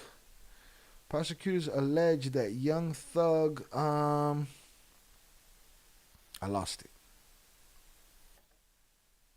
Co-founded, all right, wait. Prosecutors alleged that Young Thug and 2 other people co-founded a violent street criminal a criminal street gang in 2012 called Young Slime Life, or YSL, which they say is associated with the National Bloods gang. The indictment says Young Thug made YSL a well-known name by referring to it in his songs and on social media. Prosecutors painted him as a gang leader known as King Slime, someone who calls the shots and directs others to engage in criminal activity. So they threw him on the kingpin. How did the plea come about? Prosecutors have been negotiating with Young Thug's lawyer to try to reach a deal that would end his participation in the long-running trial, but those efforts stalled when two sides disagreed on conditions. Speaking to reporters after the sentencing, Young Thug attorney Brian Steele declined to discuss the negotiations, but he said prosecutors were pushing for outrageous conditions, that they would let him out of custody, but they would have a tether around him so tight that it's unconscionable. And that is definitely, I think, something they was going to try to do.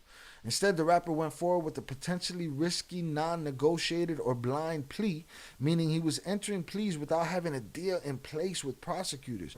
He pleaded guilty to 1 gang charge, 3 rug charges, and 2 hammer charges. He also entered a no-contest plea to another gang charge and a racketeering conspiracy charge, meaning he decided not to contest those charges, but could be punished as if he had pleaded guilty. The system is crazy. Will he spend time in prison? No, as long as he abides by the conditions of his sentence. Fulton County Superior Court Judge Paige Reese Whitaker gave him a total sentence of 40 years. The first 5 years were to be served in prison, but that was commuted to time served. Then he has 15 years on probation. Finally, a backloaded 20 years in prison will be commuted to time served if he complies with all of the conditions of this probation. If he doesn't complete his probation successfully, he will have to serve those 20 years in prison. Coño, man. Steele had asked the judge for a 45-year sentence with 5 in prison commuted to time served and 40 years on probation. Damn, 40 years on probation? No, my man's way. What did he say to the judge before sentencing? He apologized to his family, his managers, the courtroom deputies, and really everybody that got something to do with this situation for the time his case ate up. I hope that you allow me to go home today and just trust in me to just do the right thing, he told the judge, promising her that he'd never be in this type of situation again. I hope so, bro. You too old for this shit. Got too much money. Got too much bread, bro. You in a situation people will kill and die for, and you playing games. I've learned from my mistakes, you know. I come from nothing and I made something and I didn't take full advantage of it. I'm sorry. He told her he understands his impact on people and said he also has tried to give back, putting millions of dollars back into his community. Say the first shit about any rug on a record, Papa, they on your ass. He must stay away from the metro. What are the conditions of his sentence? Let's get it. He must stay away from the metro Atlanta area, as defined by the census, for the first 10 years of his probation, except for weddings, funerals, graduations, or a serious illness of an immediate family member. He can arrive 24 hours before the event and must leave within 48 hours after. Atlanta wants no parts of dude. But he must also return to Atlanta area 4 times during each year of his probation to make anti-gang, anti-hammer violence presentation at a grade school, middle school, or high school he should be doing that anyway, or at an organization like the Boys and Girls Clubs. Those visits can count towards the 100 hours of community service he must complete during each year of his probation. 100 hours a year for 15 years, 1,500 hours. He also cannot knowingly have contact with any member of a criminal street gang. The judge said that includes other people named in the indictment, with the exceptions of his brother and the rapper Gunna, with whom he has contractual obligations. He cannot participate in criminal street gang activity or promote any gang, including through hand signs. He also can't contact the victims in the case or their families, may not own a hammer, must not use rugs other than those prescribed to him, and must submit to random rug tests, and must allow searches of himself and his property and electronics for 15 years, y'all. You're just going to turn somebody into an alcoholic, but it's legal, right? I'll be a drunk after that. Then it is what it is. I'm going to drown these, or not. Or you stay clean. Straight edge. What do prosecutors say about the sentence? The convictions in this case represent accountability for admitted members of YSL and a violent street gang. The officer of Fulton County, Fannie Williams, said in a statement Friday. The statement says prosecutors are committed to continuing to pursue charges against the remaining defendants. Y'all popped. What happened during the trial? The trial has been long and was marred by problems. Before the trial began, prosecutors and defense attorneys sparred over whether the defendant's rap lyrics should be allowed as evidence. That was a game we didn't have to play before, but then y'all started copping to y'all crimes on record. Hit the like button if you have yet to do so, y'all. Because I don't think records should be used in court. But if y'all going to start copping to shit on record, then what do you expect to happen? All right? Allowed as evidence. Your Granville, the original judge, allowed prosecutors to introduce certain lyrics as long as they showed the lyrics were related to crimes that Young Thug and others were accused of committing. Defense attorneys had asked the judge to exclude them, arguing the lyrics are constitutionally protected speech and would be unfairly prejudicial. All right? Leave lyrics out of the court. Just weeks after prosecutors, but leave lyrics out of the crime too, Papa. What the fuck are y'all doing?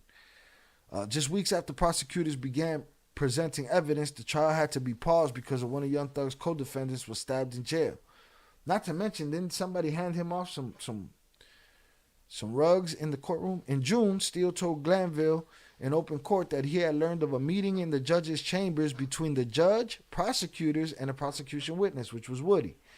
When Steele refused to tell him how he learned of the meeting, Glanville found him in contempt and ordered him to spend 10 weekends in jail. That sentence was paused while Steele appealed, and the Georgia Supreme Court recently overturned the contempt ruling. All right, they try to lock his... So, everything that happens with these witnesses is supposed to happen in front of both sides. The judge had a conversation with the prosecution and a witness in his chambers. They were goading him into what they wanted him to do. The other lawyer said that's wrong, it's illegal, and they locked his ass up. This is America. Eventually, that judge got out of there.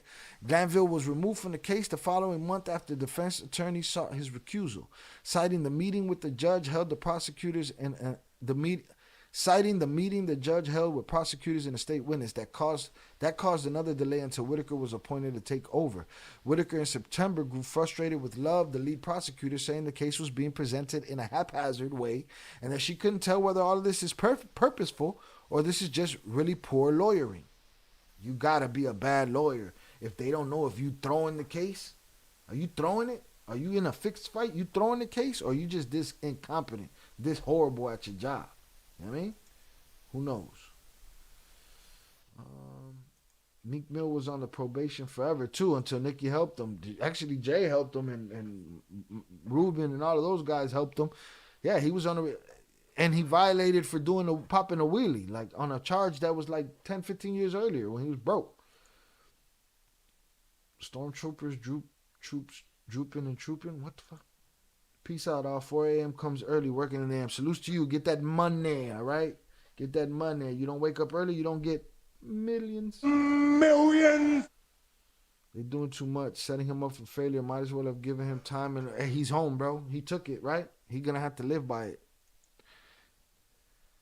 The judge meetings in power were better. Salutes. What about the other defendants? They're popped. That's the answer to that, all right?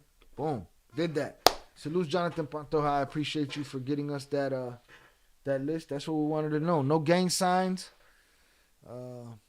They left the music alone. I see. No gang signs. Can't meet with nobody. Can't be in Atlanta. Got to do community service. All that good shit.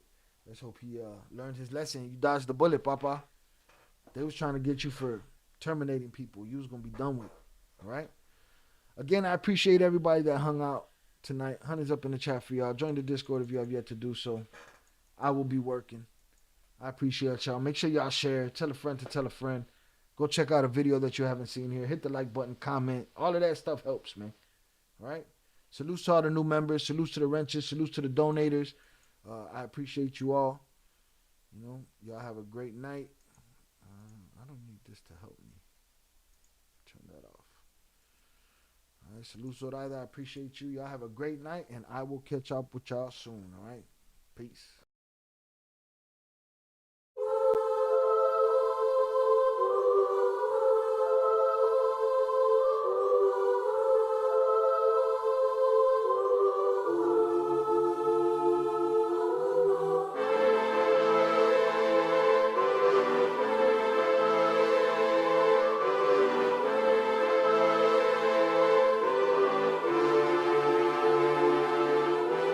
Hanging from a thread till you dead, cause your partner put a price on your head, cause your chick was laying up in his bed, she getting beat detail, spitting every word that you said. She working retail, thirsty bitch just trying to get ahead. If history tell us anything, y'all both end up dead. It's just a street tale, a fable, some shit someone said. Sit at the table and hope there's more to offer than bread. Pulled out the cradle, first steps you getting chased by a fed. No head starts, just body parts and lead sparks. Old religion, brand new hate and weak hearts. Oligarchs, krakens, dragons, you see sharks. Imagine you could manage to maneuver the deep part. You a savage, you can have it, just show all your teeth sharp. If you could grab it, you could stab it, just aim for the bleeding heart. The ones that show compassion, a soldier that seeks art. Does the artist that wage war take over or take part? Taking a knee, thinking no one faithful is me. I'm good people in bad lands, no evil live within me. I mind mine, I'll survive, find this lands for the free. If I'm mistaken, I'm forsaken, no one rescuing me. Residual effects, stray bullets through familiar necks. For any number of infractions that I deem disrespect. Your beliefs, you deserve better, but we both in the shit. You just haven't come to grips with it yet. Fight or flight, and they ain't really nowhere to go. If your back is against the wall and you ain't throwing no blows, you gon' crumble in the rubble, become blood in the snow. If you a victim, they collect them, grab the body and go. Dig them and ditch them, total disregard for the soul. Gas them and lit them, watch the flesh burn in the glow. Where we live and catch a shivering, it's a hell you don't know. Your best hope is that your dying ain't slow, or your dying's a show. Where we at, it's every man for his own. A bloody backdrop, where killers just zone and slice flesh to the bone. Masked and gloved up front of your home. A flash of gun, but the side of your dome. Fresh blood from a stone, dents in your sense. Kick your fucking ball through the fence, dare you to say something. No sense in sitting around in suspense. Find out what's next, open your fucking mouth, disrespect. See the extent of how my life is intense. She beautiful and oppressed in a permanent summer dress. She a servant and still she blessed. Children cradled against her breast, whispering prayers, wishing their souls the best, knowing that they forgotten, not forgetting they're blessed. The bloodiest red lights, just piles of dead life. Something must be broken, the glyphs wasn't read right. You think them Bible papers was shed light? Yeah, right. Burn after reading, tell the preacher I'm leaving.